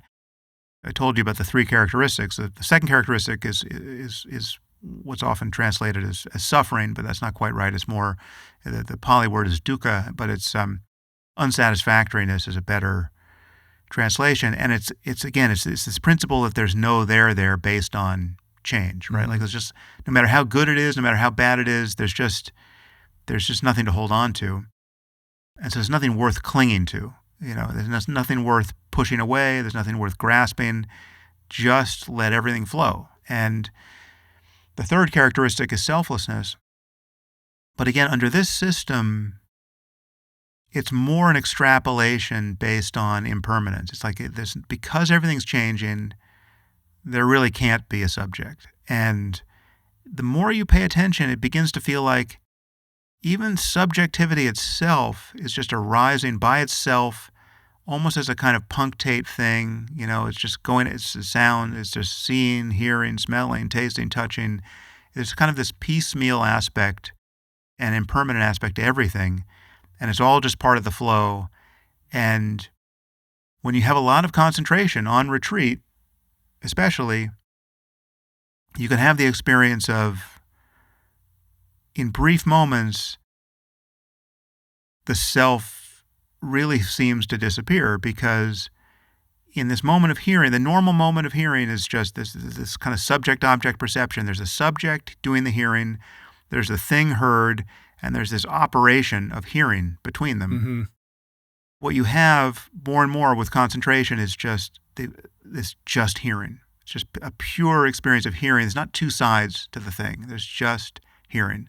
There's just seeing. There's just sensation. And so that begins to break through. And that happened to me when I was on, some of these long retreats. How long did it take for you to have that type of experience? Well, for the longest time, it was just lots of impermanence with still a fairly, strong sense of there being a subject experiencing all the impermanence, right? I think on some of my longer retreats, what's interesting about doing retreat is that with the next retreat, you sort of start where you left off in the previous one. Like if you do a 1 month retreat, and then a few months later you decide to sit a week-long retreat, day 2 of that second retreat is a lot like the third week of that month. Like you can just ramp up very, very quickly, because it is a skill. You're learning a skill, and so you can just drop in, and that's pretty amazing, because it's almost like you've discovered that there's this other world. There's like this kingdom of silence that you can only reach by going into silence and deciding to go on retreat. But once you do, you discover that the transition from kind of normal life to this new place is very, very brief. Like on some of my retreats, I felt like in a few hours, I had just crossed over into the land of silence. It's really quite beautiful. That's on the back of having learned to do this, Sure. having done previous retreats. Is it something in your daily practice now that you can drop into quickly and relatively effortlessly, or is it a chore or more elusive because there's time and distance between you and the last time that you sat for great periods of time? Yeah, well, so now we're getting to the difference between practicing dualistically and practicing, what I would call non-dualistically, because that framing changes for me. And so again, much of what I just said about retreat is still holding retreat aside as a very special, kind of precious, different experience than normal waking life. And it is somewhat analogous to a drug experience, right? It's like this is just a non-standard neurophysiological displacement from the ordinary, and you clearly can't live this way, right? Like, you can decide to you can become a monk, decide to spend, years on retreat, and I know people have done that. I know people have done, 10 years on silent retreat, right? And I've studied with people who've done, double that. But from a non-dual perspective, there really is the center of the bullseye is available right here in the middle of this podcast, right? Like the thing that I'm really paying attention to, and that I recommend people pay attention to as their meditation practice, once they can recognize it, really does equalize these these different occasions, right? It equalizes retreat and non-retreat. It equalizes, the work day and the time you spend actually meditating. The boundary between formal practice and the rest of life is really at bottom just a concept. I mean, it's a story you're telling yourself. Very often it's a story you're telling yourself about why it makes sense to not expect this moment to be it, right? I mean, and to be good enough and to be fully actualized with your highest wisdom, right? And it's a cop-out on some level to close that chapter on retreat. So the best moments that I experienced on retreat, and after even a collective year spent on retreat, were not moments that allowed me to recognize selflessness on demand, as my practice of mindfulness. Like I could recognize sensation on demand. I could recognize impermanence on demand. If, I could hear a sound and notice, I could notice the hearing of it and notice that it just came and went. That's a kind of a mini insight into impermanence. But it wasn't a clear insight into selflessness unless I had just a ton of concentration on retreat, having done nothing but meditate, not talking to anyone for weeks and months. And now I'm having these kind of breakthrough experiences of just hearing, just seeing. But from a non-dual side, you can actually just take a modicum of that concentration and look for the self in such a way as to notice that it's not there, and to have this sense of subject-object dualism drop out of any experience. Mm-hmm. And it doesn't take a heroic act of continuity of mindfulness. It doesn't take some extraordinary concentration. It takes enough mindfulness so that you can not be lost in thought for that moment, and you can look and notice that there's just experience and there's no center to it. You're not on the edge of it. We can talk more about how to do that, but once you can do that, then there's just, it's always a story of this next moment being an opportunity to do that, right? There's no imperative that you frame it out as, okay, this is going to be a retreat. Mm-hmm. This is my formal practice. I'll get to that when I pull over, I'm no longer, like, you can do this while driving. You can do this while having a conversation. This is compatible with any possible experience, and the freedom that it gives you isn't a matter of suddenly having a different experience. It's not a matter of, okay, I now no longer feel pain in my body. Oh, okay, the physiology of anxiety has totally changed, and I don't feel any of that energy in my chest that I was, a moment ago was a problem. From the point of view of non-dual awareness, none of those experiences are a problem. None of those experiences implicate a self as the hostage, that has to be rescued. There is no hostage here that has to be rescued.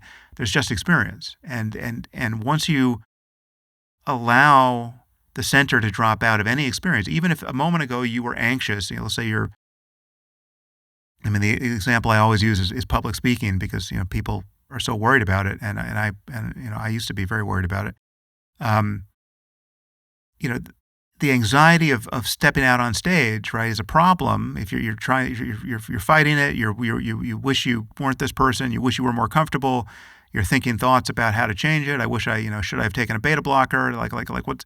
If you could just let the center of that drop out, that does solve the problem even before the physiology changes. The physiology of anxiety or any other emotion changes over the course of seconds and tens of seconds. But right? It's downstream. Yeah, it's all downstream of this initial clinging to self and this initial being lost in thought, and it does change. I mean, if you can keep punctuating your experience of anxiety, say, with these moments of clear seeing of no center, well, then it does dissipate, because you're no longer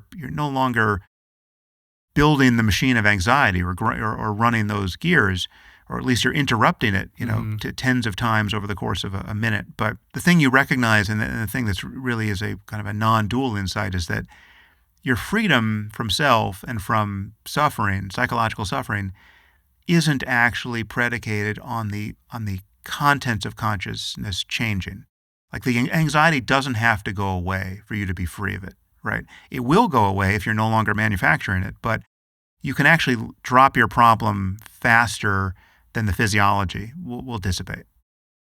The issue with that is that, I mean, from a dualistic perspective, one would say, well, the way that you cure your stage fright is to disidentify the self with the fear or the anxiety, but that presumes a self.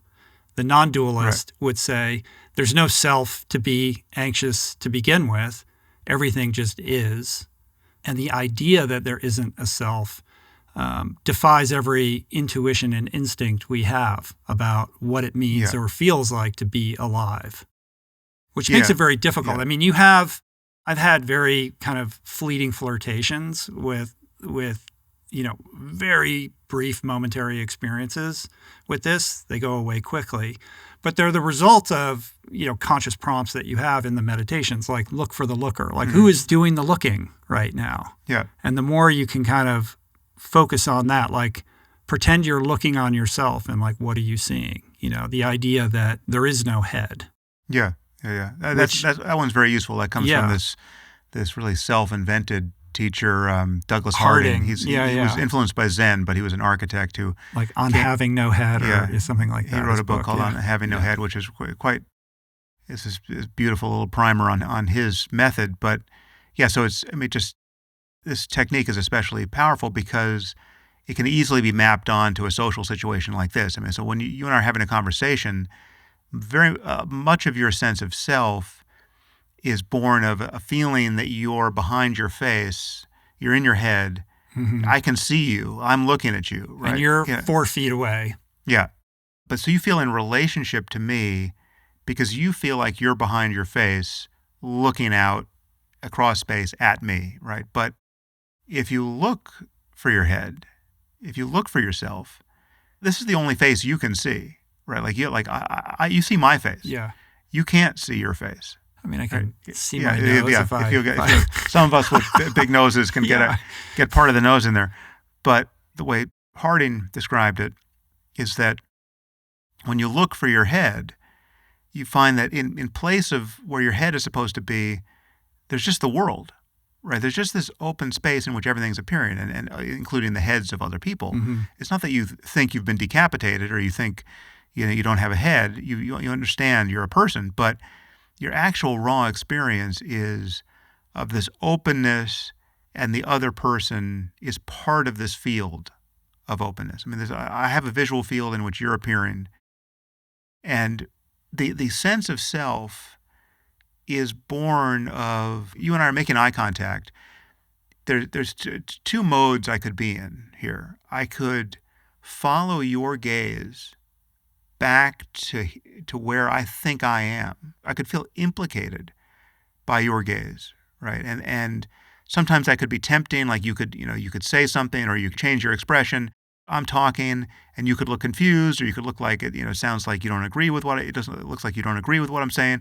So there can be this facial play that I can be cognizant of that could cast me back upon myself in a way where I feel I'm no longer freely just looking at you, right? Because you're lost in thought trying to understand the signals that I'm giving you through my facial reaction. I mean, it could be born of something you say, or it could just be born of, again, a change in your facial expression.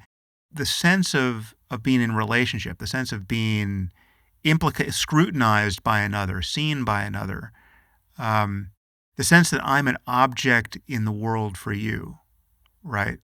That is constantly being imposed upon us. It seems like it's imposed upon us all the time by other people in the world. Jean-Paul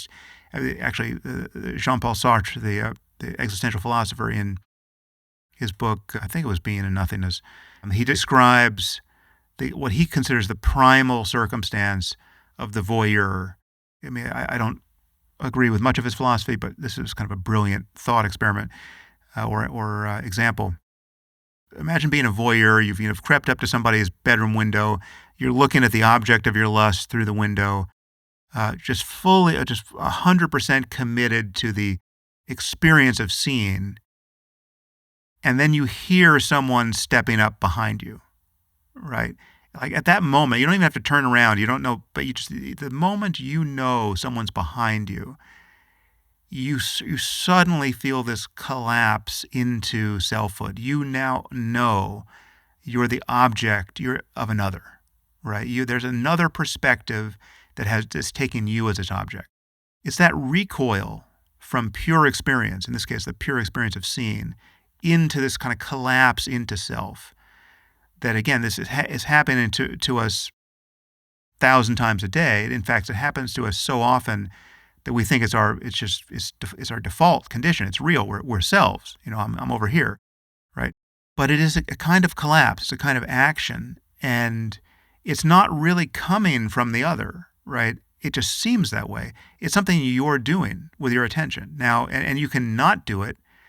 And the way to kind of roll it back is this kind of method that, one method is, this Douglas Harding technique of just looking for yourself, looking for your head. And you cannot find it in a way that perhaps just for a moment opens you to the realization that there's just this pure seeing, right? Like, so if I'm experiencing this pure seeing of you, it doesn't matter what your eyes are doing or what your face is doing. I'm just noticing that. It's not forcing me to recoil back into this feeling of, oh my God, I'm over here and he sees me, right? Like it's like I'm vulnerable. like it was kind of a different structure to the realization, but it was very much what happened to me on MDMA the first time, which was such a revelation. I was just totally free of self-concern. The experience was I was just talking to one of my best friends, and we were just sitting across from each other on, two couches having a conversation. And at one point in the conversation, I realized there wasn't a cell in my brain that was concerned about what he thought of me. It's like I just recognized that He's my best friend. I love this guy. I just was feeling nothing but love and admiration and gratitude to be with my best friend. And I was just seeing him, right? Just like I was just free to see him. The part of me that I didn't even know was there, which was constantly cycling on, how am I being perceived by even someone who ostensibly was one of the closest people to me in my life? How am I being perceived? That just went offline, and I was just free to just see him. And that preoccupation being a barrier to true experience. Yeah. And it's also it is the source code of neurosis. It is the thing that makes you uncomfortable with other people. It's the thing that makes you, every part of it, whether it's shyness or any kind of social anxiety or just interpersonal fears and weirdness, like every wrinkle of just feeling less than comfortable in the world, in your own skin, has this character of this reassertion of self in the midst of what's ever happening. And it's the thing that prevents you from, it's the antithesis of the classic flow experience where you're in the middle of an athletic event or whatever it is. You're just, there's no distance between you and the thing you're doing. You're just doing it. It's just you're part of the flow.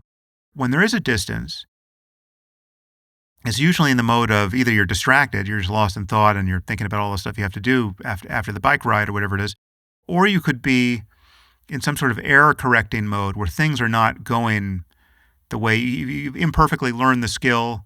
You don't really know how to swing a golf club, so you're always thinking about what you should be doing. You're making errors. You're not performing the way you want to perform. So there's all kinds of, you're grinding your gears over the actual the performance of it. But when things are really in the flow, when you're just throwing the football or you've thrown the frisbee or whatever it is, and everything feels great, and you're not looking over your own shoulder. You're just having the experience. That's what people want out of life. Certainly it's much of what they want out of life.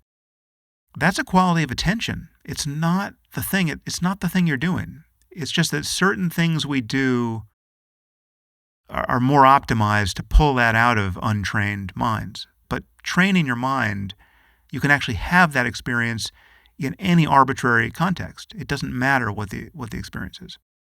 The idea that when you look for the looker and there's nothing to be found, or this sense of self that we're convinced resides within our heads is nothing but an appearance in consciousness, begs the question of what is reality? Like, what is base reality? Like, I have this sense that you're sitting 4 feet away from me, that we're having this conversation in a certain space at a particular time, but you're just an appearance in my consciousness. Yeah. Yeah. Everything that I'm experiencing right now that I can hear, taste, feel, smell, the thoughts, are nothing but appearances in consciousness, including that intractable sense of self. Yeah. Yeah.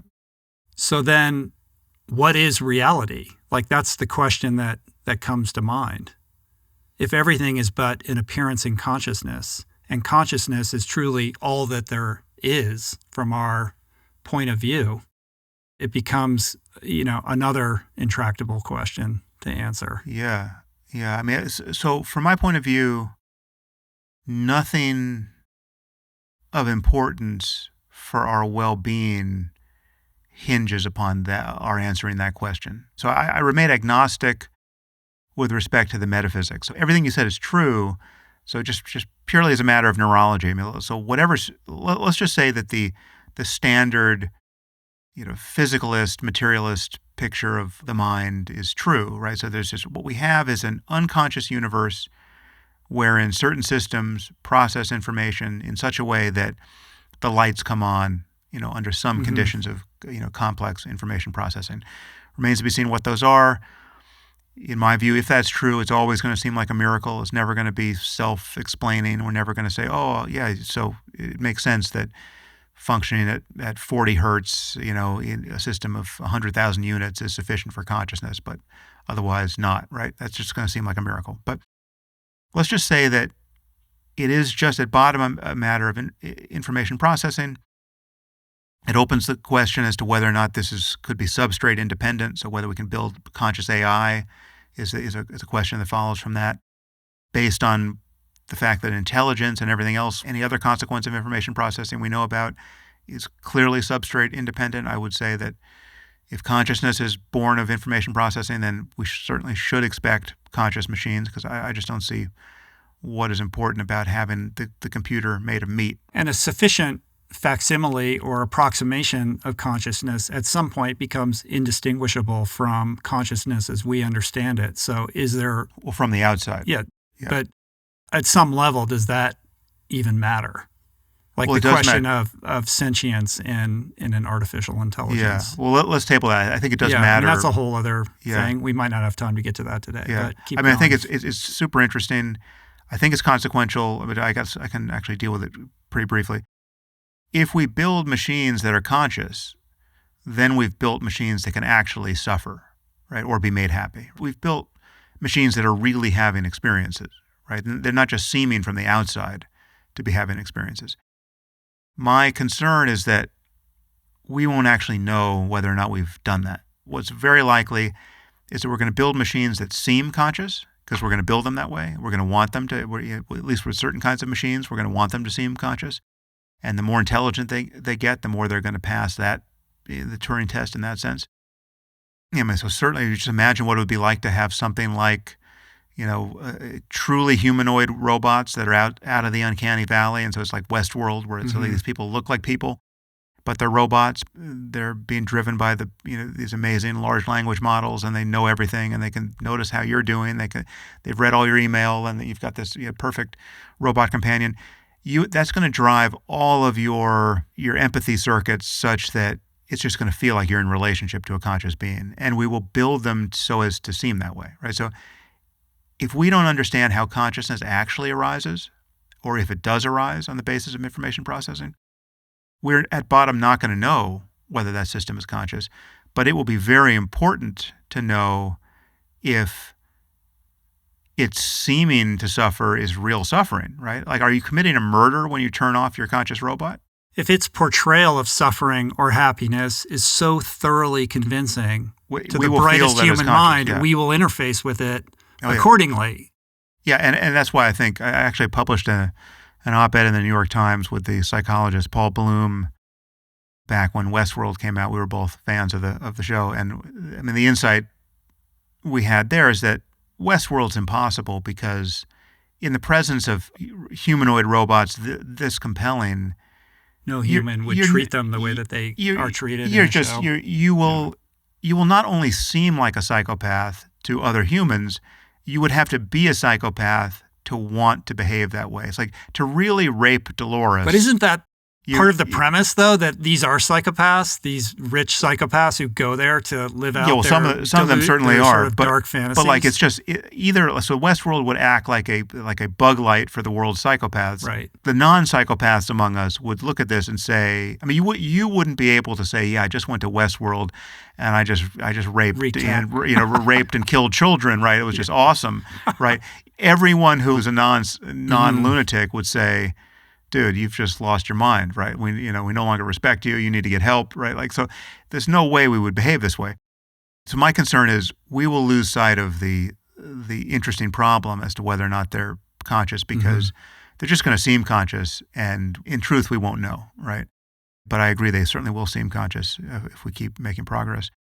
But to go back to your question about reality here, if the mind, including consciousness, is really just what the brain is doing. It's just purely a product of brain chemistry, and obviously that means when you're dead, this disappears. The candle goes out. It's not like there's some continuity of consciousness because this really was just what your brain was doing. The brain's not a receiver of consciousness from somewhere else, right? It's the pure physicalist vision.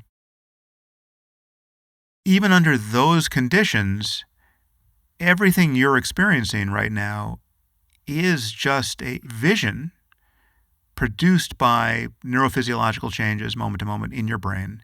So you're already a brain in a vat in some sense. It's like, I'm not saying there is no world out there impinging upon your neurophysiology through your senses. There's every reason to believe there is, but it's your experience of it really is this visionary phenomenon. It is very much like what you experience in a dream. You know that it's possible to have a dream in which you're taken in by the illusion that you're in relationship to some other person who you're now talking to, who you might now feel neurotic in the presence of. So you're meeting some famous person who you're a fan of in a dream, and you're embarrassed that you can't get the words out, and they're looking at you like, well, who is this moron? And now you feel like, fuck, I wish this was going better. And none of this exists. Right? This is all just a fantasy, right? But you're not having a lucid dream. You haven't recognized your circumstance.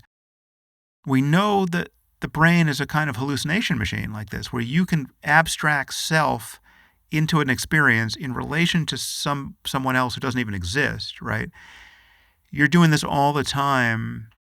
Whatever status I really have out in the world, your version of me is very much a neurophysiological vision for you. That is its ontology. The cash value of everything is in you as in the theater of your neurological changes, right? And so it's never really out there in the world. Again, there's some correlate to it in the world, very likely, that is syncing up with the changes you're experiencing. But rather often not, right? Rather often you're having an experience that is pretty uncoupled to the world. And I would argue in almost every case, the experience of being unhappy, the experience of being in conflict, the experience of worrying about what's happening next, the experience of feeling, that the thoughts of others are really, mattering in a way that is diminishing your well-being. All of that is again much more of the dreamscape of unnecessary suffering than it is, here is something that really came from the world and imposed itself on you. And the cash value was, you bumped into a hard object in the dark that you didn't know was there, and it's real. It's outside of you, and it's real. And you're reformulating your acts of attention aren't going to change matters. The leverage is because you and I are both having visionary experiences all the time based on the fact that, again, it's all happening on the hard drive over here that, that is not the world, right? It's just part of the world. Mm-hmm. It offers an immense freedom to change your experience. You can try to change the world, right? Yeah, I'm not saying there aren't things in the world we shouldn't want to change, and we should work to change them.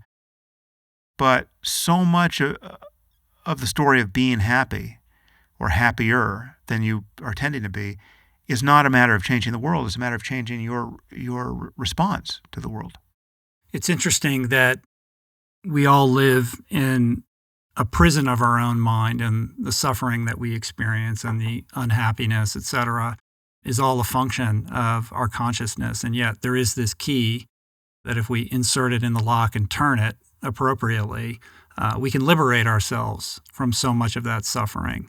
And yet this path feels elusive to so many. We see gyms all over the world. We know we go to the gym if we want to get stronger, if we want to feel better in our bodies, we need to exercise them.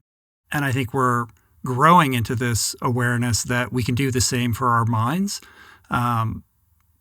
But I feel like there's still a long way to go for people to truly understand the level of liberation that exists and the downstream consequences, for a devotion to this type of practice as individuals, but also as a collective. I mean, we opened this podcast talking about the many problems that we face as a society, and the solutions to all of those problems reside in the quality of our minds. Yeah. When we started this chapter, I said so much of what we had previously talked about is just this massive opportunity cost, including the talking about it, right? I mean, the fact that we have to spend our time worrying about war and our abject failures to solve all these collective action problems, in the face of pandemics or any other challenge. I mean, it's bad ideas are ascendant, and so many bad ideas are captivating. But again, we're talking about human beings and their thoughts, right? And they're having no perspective on thoughts, right? Strong opinions without any sense that you don't necessarily have to be identified with your opinion. These thoughts are coming out of nowhere, really. You don't know what you're going to think next. And the ability to step back and not be identified with your sense of what you think, right? Like, which is, again, the stream of thought, right? It is analogous to kind of waking up from a dream, right? And it has the same kind of, it's not to say that there are no thoughts that are, no thoughts are better than any other thoughts, right? Yes, it's the cure for cancer, when it arrives, will be, a very important thought for somebody to think and communicate as widely as possible, right? I mean, like, it's not, I mean, information has consequences, but we're spending basically all our time talking to ourselves and not noticing it, right? I mean, that is the state, that's the default state for every person you see out there, and so much of that story we're telling ourselves is a story of delusion and fear and hatred and a litany of self-justifications and anchorings to bad ideas. And it's just like, at the end of the day, there's very little that ails us that seems necessary, right? I mean, like the cure for cancer is one thing that's like, we haven't figured it out yet, right? So there's a lot of profitable work that could be done to do that. There's no reason in principle why we shouldn't be able to cure cancer. There's a lot of suffering on this side of not having cured it. Like there's a lot that we should do there, where I would never say it's just totally unnecessary that we got so, spun up over cancer and its, lack of cure. And, it's like, no, there's a lot of work to be done, but so much of our suffering is totally self-imposed. And there are many layers of this, but if you just look at lying alone as just a single variable, just like a capacity to lie, the numbers of people on earth who feel no compunction in lying, right? The lack of penalty for lying now in the culture, right? There's people seem to manage to maintain their careers and reputations, even being shown to lie again and again and again on even the most consequential topics.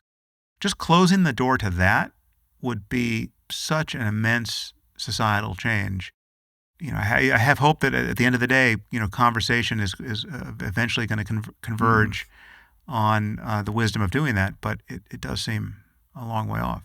Did you read 3 Body Problem? Or watch the I did. I got series? sidetracked. I didn't finish it, but I'm an unreliable reader of science fiction because I don't know. I guess it's the literary snob in me just recoils from some of the dialogue and the writing. I tend to hit in that genre where I just feel like this is actually not as good as a book should be for me to be spending this much time with it. Well, you could short-circuit it and watch the limited series, right? I watched a lot of that. I thought of that simply because, the alien who is going to be arriving on planet Earth and is trying to figure out whether they can cooperate with humanity is all on board until they realize that humans lie, which was a great revelation to them, and they immediately shift their perspective and decide that they're going to have to destroy humanity. Right. Yeah. Because of their incapacity or their relationship with truth. I kind of get it. I mean, it is a night and day difference in dealing with people, and as a culture, as a cultural difference. I mean, it's just to have as a norm that people are basically lying, if not all the time, a lot of the time. Certainly when when strangers are talking to one another. To have that as just a norm of business, and obviously we cut through it with laws around fraud and we punish people if it gets too egregious. But for us to always just to be walking around with that layer of dishonesty gumming up everything, it seems starkly dysfunctional. This distinction between lying and bullshitting, which is very interesting and useful and fun. I don't know if you ever read Harry Frankfurt's very short book, really just an essay on bullshit. But he published this book, which became it's a proper work of philosophy, but it became a bestseller maybe 20 years ago, 30 years ago. So on bullshit. But the distinction he made is that the difference between a liar and a bullshitter is that at least a liar is trying to craft his misrepresentation of the truth in such a way as to meet the logical expectations of his audience. Like I know what you think and believe. I don't want my lie to be detected. So it has to, the math has to work out. I have to insert the lie carefully into the space provided so that you don't detect anything wrong logically or historically, or your memory is not playing tricks on you, etc. So the liar has to be cognizant of the truth and of the kind of the truth processing of his audience.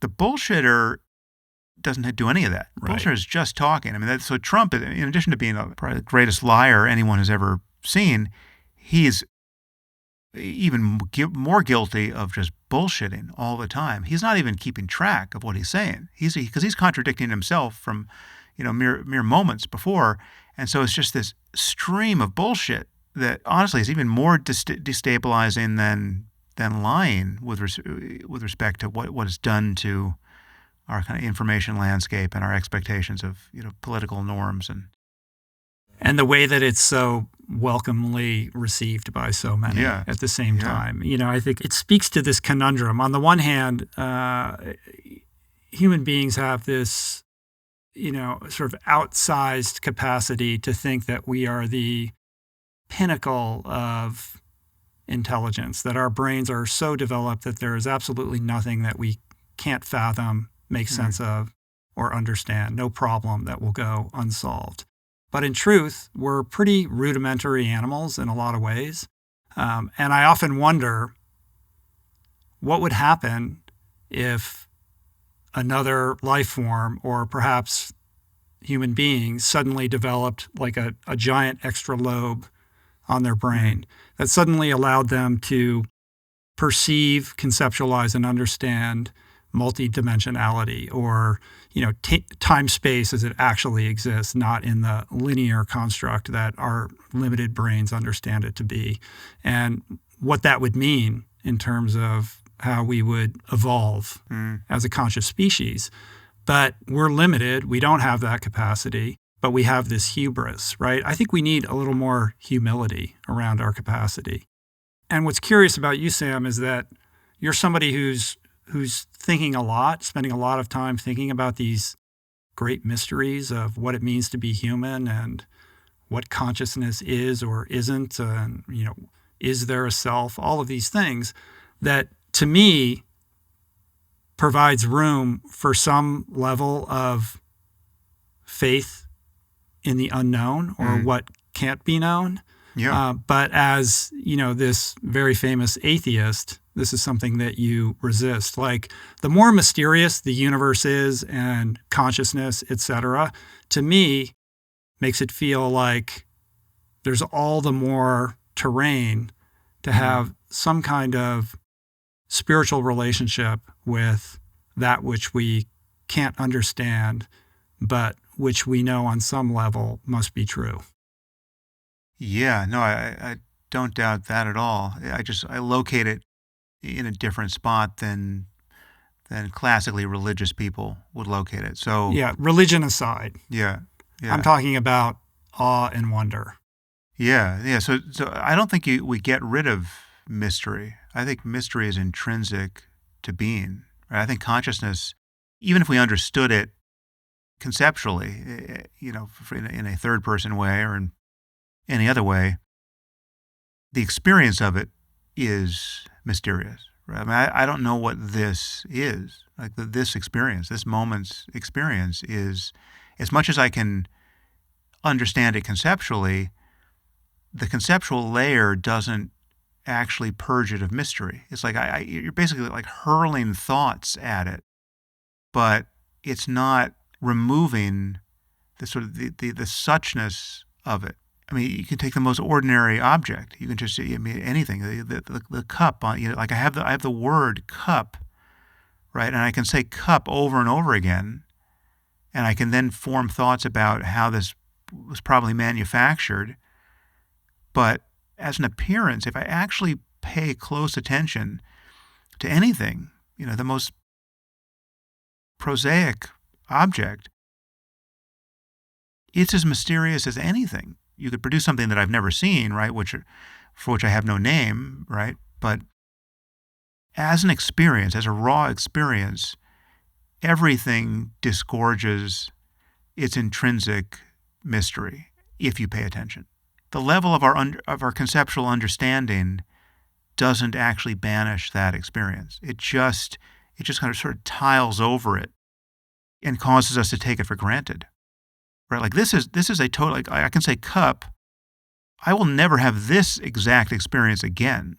Right? Like this moment, this encounter in consciousness, as consciousness, with the objects of consciousness, this is only superficially like any other, in that I have, I can have two ideas that I could juxtapose. I could say, well, I was holding a cup on Rich Roll's podcast, and I've certainly held a cup before. It's like this is yet another experience of holding a cup, right? But I mean, the details of anything are. I mean, it's completely unique.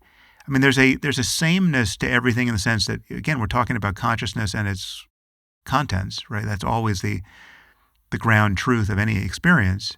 And insofar as consciousness has a perennial quality, and I think it does. I mean, there's like the again, centerlessness, openness, clarity, the fact that things are, appearing, but the mystery doesn't go away, right? You're just adding thoughts to a condition that is at bottom prior to thought. It's like if you're married, it's like trying to reduce your spouse to their name, right? It's like you could say their name over and over again, but that doesn't reach into, that doesn't explain them.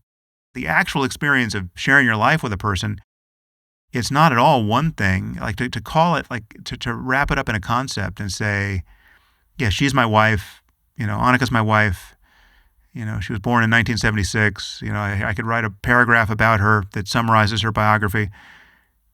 That's the level at which we conceptualize everything, right? And any given thing, any given experience, when you're actually going to collide with it fully prior to concepts, prior to thinking about it, prior to sort of disregarding it by just telling yourself the story of it as opposed to actually having the experience, it is all just this kind of this visionary phenomenon that can't be explained. It's like you can know everything there is to know about the brain, the neurophysiology of language production or of motor engagement, right? And you still don't know from the first person side. I have no idea how I do this. Like I can talk to you about acetylcholine. I can bathe this whole experience in the thoughts about neurophysiology, but the actual experience of moving my arm is a total mystery. It's intrinsically mysterious. It doesn't get less mysterious the more language you can hurl at it. And so what do you make of that? The thing to really make of it is to experience that more and more, to experience that layer more and more. It's not to think anything about it. It's not to make religion of it. It's not to say, well, this is what Jesus was talking about, so maybe Christianity might be right. The reason why I'm an atheist, effectively, with respect to the world's religions, certainly the major Western religions, is that each of them rests on a claim about specific books, right? These are claims about the divine provenance and the omniscient authorship of, in the case of Judaism, Christianity, and Islam, we're talking about the Bible and the Quran.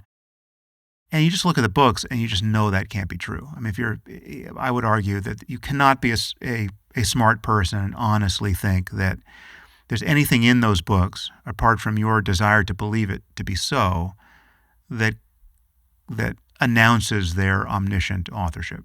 Any remotely educated person in 10 seconds could recognize two things. One is it would take them about a minute to improve these books, right? I mean, just by editing. You just take out all the parts that seem to support slavery in these books, and you've already improved them morally. So that's a problem. If these are the product of omniscience, it shouldn't be trivially easy for anyone, literally anyone you know, to improve these books. But on the other side, just think of how good a book would be if an omniscient being wrote it. If we just wanted to blow the minds of the people of the first century, you and I could insert a page of text into the Bible that would give them like 1,000 years worth of stuff to work on, right? Like, hey guys, we just spent a lot of time telling you how to sacrifice goats and urging you to kill your neighbor for working on the Sabbath. But here we're going to drop in something that's even more interesting than that. And we're going to tell you about DNA, the amount of information that's encoded in the nucleus of your cells. You don't know what cells are yet, but you're going to figure that out. And literally, in 1,000 words, we could just map out the next 2,000 years of science and math, right? An omniscient being could have done that in such a way so that the smartest people currently alive in any subdomain of a subdomain would still be finding stuff that was a pointer to a pointer to a pointer that they don't yet even understand, that's going to disgorge the next century of science, right? That's what an omniscient being would do with a book. And at minimum, it would be the book that would be most conducive to human flourishing that we could possibly conceive. And these books aren't anything like that. Literally, the Bible tells you to kill your neighbor if he works on the Sabbath, right? I mean, that's the bottom line. Yeah, I mean, your atheism is, anti any theistic notion that relates to a dogma or a religious institution. But I would contend that your perspective and what you teach is very Buddhist in its origins and its nature. Like, I think you're sort of Buddhist adjacent in most things. Well, if you had to identify with some strain of, spiritual lineage. Yeah, I disavow Buddhism, the sort of the organized religion, faith-based aspect of Buddhism. I don't think there's anything you have to take on faith, and I don't call myself a Buddhist. I've certainly been influenced by Buddhism more than any other tradition, but there's the Advaita non-dual tradition within what's nominally called Hinduism, although it's kind of a misnomer. But I mean, the other thing here is that there really is just an asymmetry between East and West with respect to the kind of wisdom and empiricism we've been talking about. I mean, this is a claim I've made before, and it's just true. It's like you can literally walk blindfolded into the sort of the Buddhist section of a bookstore and open a book at random, and you are likely to hit a page that has a much more useful and non-dogmatic glimpse of the possibility of awakening and wisdom and training attention, i.e. meditation. You're much more likely to find that than exists in any place in the Bible or in the Quran. And literally, you could look at random in the canon of any part of Buddhism. It's not to say you're not going to find some stuff about magic and miracles and some stuff that's just frankly boring and not especially important, but so much of what you find in Buddhism is just a very patiently and granted fairly boring kind of endless repetition of a recipe for living an orderly, examined life that is ethically scrupulous and increasingly wise with respect to the profundity that's there to be found in experience in the present moment, and doesn't require belief in anything. Mm-hmm. This comes back to us not having the right to our provincialism anymore. I just think what we have to recognize is that whatever is true in Buddhism or any other spiritual tradition is true at a deeper layer than culture. It's certainly not Burmese or Thai or Indian or Sri Lankan, or in the same way that physics isn't Christian or English or American. Or the Christians really did effectively invent physics. I mean, physics as we know it. It's like Newton did, something like a century or two of scientific work on his own in like 18 months. I mean, it's just, he's a Christian. He was a Christian imbecile on many levels. I mean, he spent half his time trying to cash out biblical prophecy. I mean, he really was confused about a lot of things, but he was brilliant, and he invented, physics for all intents and purposes. There's an east-west asymmetry with respect to science, and I would put science and medicine in the West is real, and it's really in touch with principles of knowledge gathering and deepening in a way that it never quite was in the East. I mean, what the real science in the East and the real medicine in the East is not Eastern science and Eastern medicine. It's not Ayurveda. It's not, whatever is true in Ayurveda or any other Eastern modality conforms by some principle that very likely they're confused about with something that we're increasingly understanding in the context of Western science and biological science, Western medicine and biological science. It's not to say that we don't make terrific mistakes in science and biology, and medicine, but there's a similar shocking asymmetry spiritually running in the other direction with respect to the power of introspection in particular, and in specific techniques like meditation, and in what is to be found there. And I just think Abrahamic religion, Christianity, Judaism, and Islam have so confused us for centuries. The dogmatism, the intolerance, the fact that science and all of our emergent rationality and secular politics had to fight its way out from under all that dogmatism and intolerance. That the dialectic there, between Galileo and the Inquisitors, right? The fact that they're showing, one of the brilliant minds of science the instruments of torture and getting him to recant his theses. The fact that we had that experience fucked us up so royally with respect to integrating the wisdom of contemplation and spiritual insight into a rational picture of the world that we've had to import it from the East.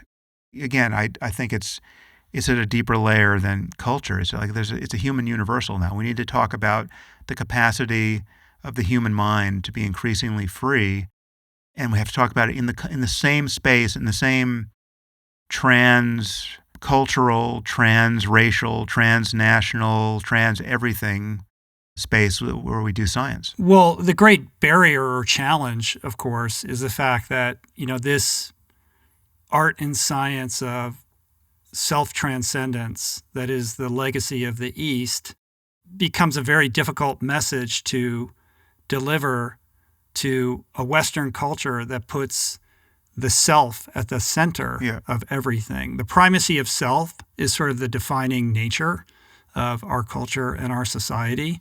Yeah. And the wisdom of the East requires a dismantling of that on some level, which is it's like an identity threat.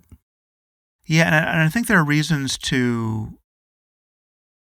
for us to take this a la carte and pick the good and bad parts of both East and West, because I think I don't think it's an accident that Eastern society has not produced a political regime that we admire, right? I mean, I think the groupishness of Eastern culture, the lack of a focus on individual rights has not been a good thing, and I don't think we'd want to emulate it. So paradoxically, though there is no self, taking individual rights as primary politically is a very good algorithm to run, and taking the benefit of the group as primary it's not to say it doesn't have its moments, but it shouldn't get primacy. I mean, I just think the dysfunction of groupishness, of sacrificing the interests of the one to the many, it's so easy to see how that goes wrong. I mean, there's so many historical examples of it going wrong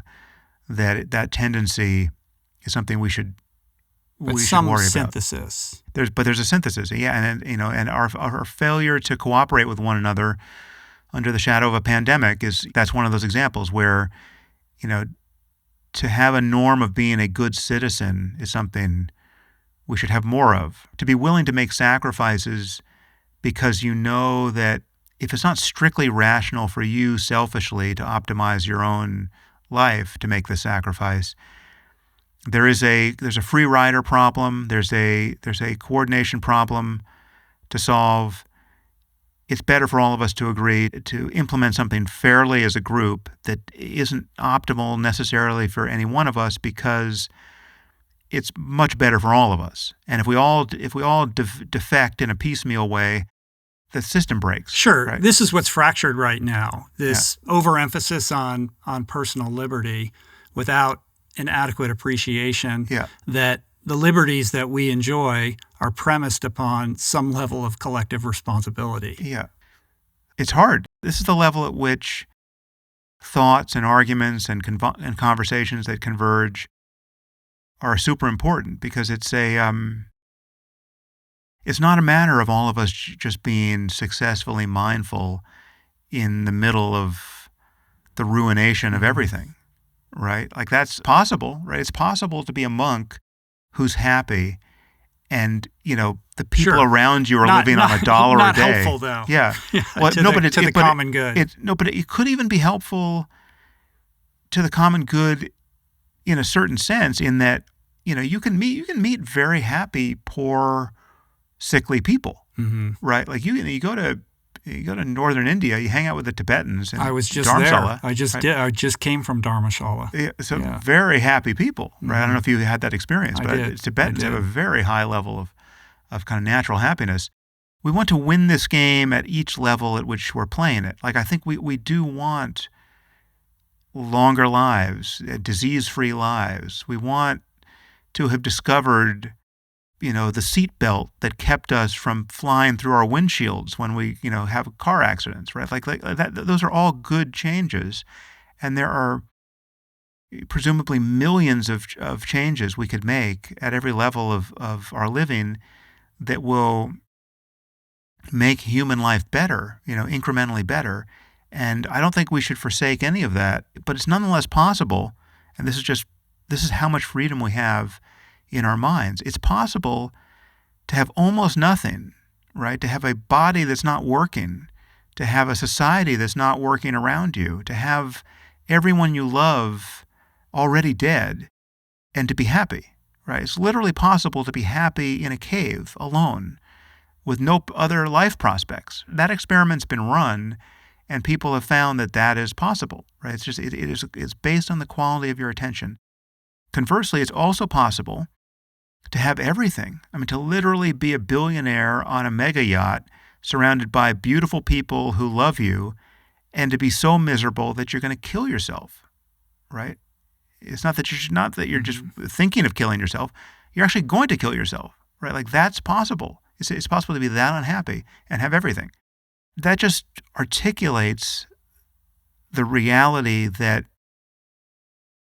spiritual insight, ethical depth, real profundity, from the first person side, is in some basic sense at every moment along, however we want to improve our lives or the world, and I think we should want both of those things, the real opportunity to be happy and to be at rest is orthogonal to all of that. It's just like wherever you are in that spectrum of good and bad luck, it's possible to recognize that consciousness is open and already free of self, and there is no problem to solve in this moment, in this precise moment where you feel the pain that is, in the next moment, it's true, it's rational to call your doctor because you've had this pain for a week and it seems somehow, inauspicious, and you read online that this sort of pain can mean this sort of thing, and now you're worried, and now, you should go get an MRI. Like, that's the frame. At every moment along the way, it's possible to drop that problem and just be at rest and just leave space. Recognize that you are simply the open space, this open condition in which this thing you're calling pain is appearing all by itself and changing in every moment. And it's not even one thing. It's not even, you have a name for it, but it's already changed. And the mechanism of your worry about the results of the MRI that you haven't had yet, that's a thought arising in this moment from who knows where. And the moment you notice it, it disappears. And there's no one really who's noticing it. It's just appearing in this open condition, right? And you keep dropping back. You can be free at every moment along the way. And yet still the frame is in place. You're still going to get that MRI. You still should get that MRI. It's still important that you get that MRI because, there may be something to do about your pain, right? So we can play this game at both levels, but there's the difference between playing at both and playing at only one is night and day. I mean, it's just, there's no, it's everything. And the portal to that liberation is meditation. It is, again, with the caveat that word can mean many things. Sure. Yeah. Before we completely end it, though, if you had to grade yourself on a scale of 1 to 10, your level of mastery with respect to what you just shared, what is your honest assessment of your own ability to practice what you just articulated? Well, again, that plunges us back into paradox because this reminds me of a very funny moment I had with my friend Joseph Goldstein, who's a great meditation teacher. He's one of my first meditation teachers. And the truth is that when you can practice in the way that I've been talking about in kind of the second half of this conversation, in a non-dual way, the evidence of your unenlightenment is always in the past. I mean, it's always a memory, right? It's always that thing you screwed up a moment ago. It's the moment of contraction that happened that now you notice, and now it's just appearing in this open space of consciousness with no center, so there's no problem. But a moment ago, you were the uptight guy, right? And presumably a Buddha wouldn't have been that guy. So you can only keep score with reference to what happened a moment ago. Now, before you can practice non-dually, when you're practicing dualistically, you can seem to find the evidence of your unenlightenment in the present moment. Like your mindfulness can actually reveal, no, I'm still stuck, right? But once you can practice in a non-dualistic way, it then becomes impossible to grade yourself. Well, no, but it's always just passes. a memory. It's always a memory. It's always a story you're telling yourself about who you've been up until the moment. But I mean, if you ask my wife, you'll get one answer from my wife, Annika, and it's just, I'm not doing so good. But that's just a story also. But the truth is, it's also her experience of living with me, right? Which is attesting to the character of my experience much of the time in the past. So what's her grade? of you? Oh, I think it would be. I think it's not good. Not good. No, you get. There we go. That'll be the next podcast. Right. You have her on. Well, I have a great app that you should check out. It might be helpful with that. Yeah. It's called Waking Up. Yeah. I love Waking Up. I subscribe to all the apps, but Waking Up truly is the one that I find myself using the most. And I love it because not only do you have these daily meditations, it's just this amazing, robust library of all kinds of fantastic wisdom. Yeah, there's some great people on there that have nothing to do with me. The app is in the process of outgrowing me, which is great. It's really a special thing. Thank you for creating it, and particularly thank you for acquiring that incredible collection of talks by Alan Watts, which I find myself revisiting all the time. I love that stuff. Yeah, it's really cool. Yeah, we got the whole cat. That was one of the things I lost back in the days of cassette tapes. I had like a whole 150 hours of him, and in some move I lost all those tapes. The box didn't arrive, and so it was just great fun to acquire the digital. And it is how many hours total? It's like 150 hours. Is it that? Yeah. It's extraordinary. Well, there were so many other things I wanted to talk to you about: veganism, AI, all kinds of other stuff. So please come back and let's do round two. Thank you. Yeah. Excellent. Peace.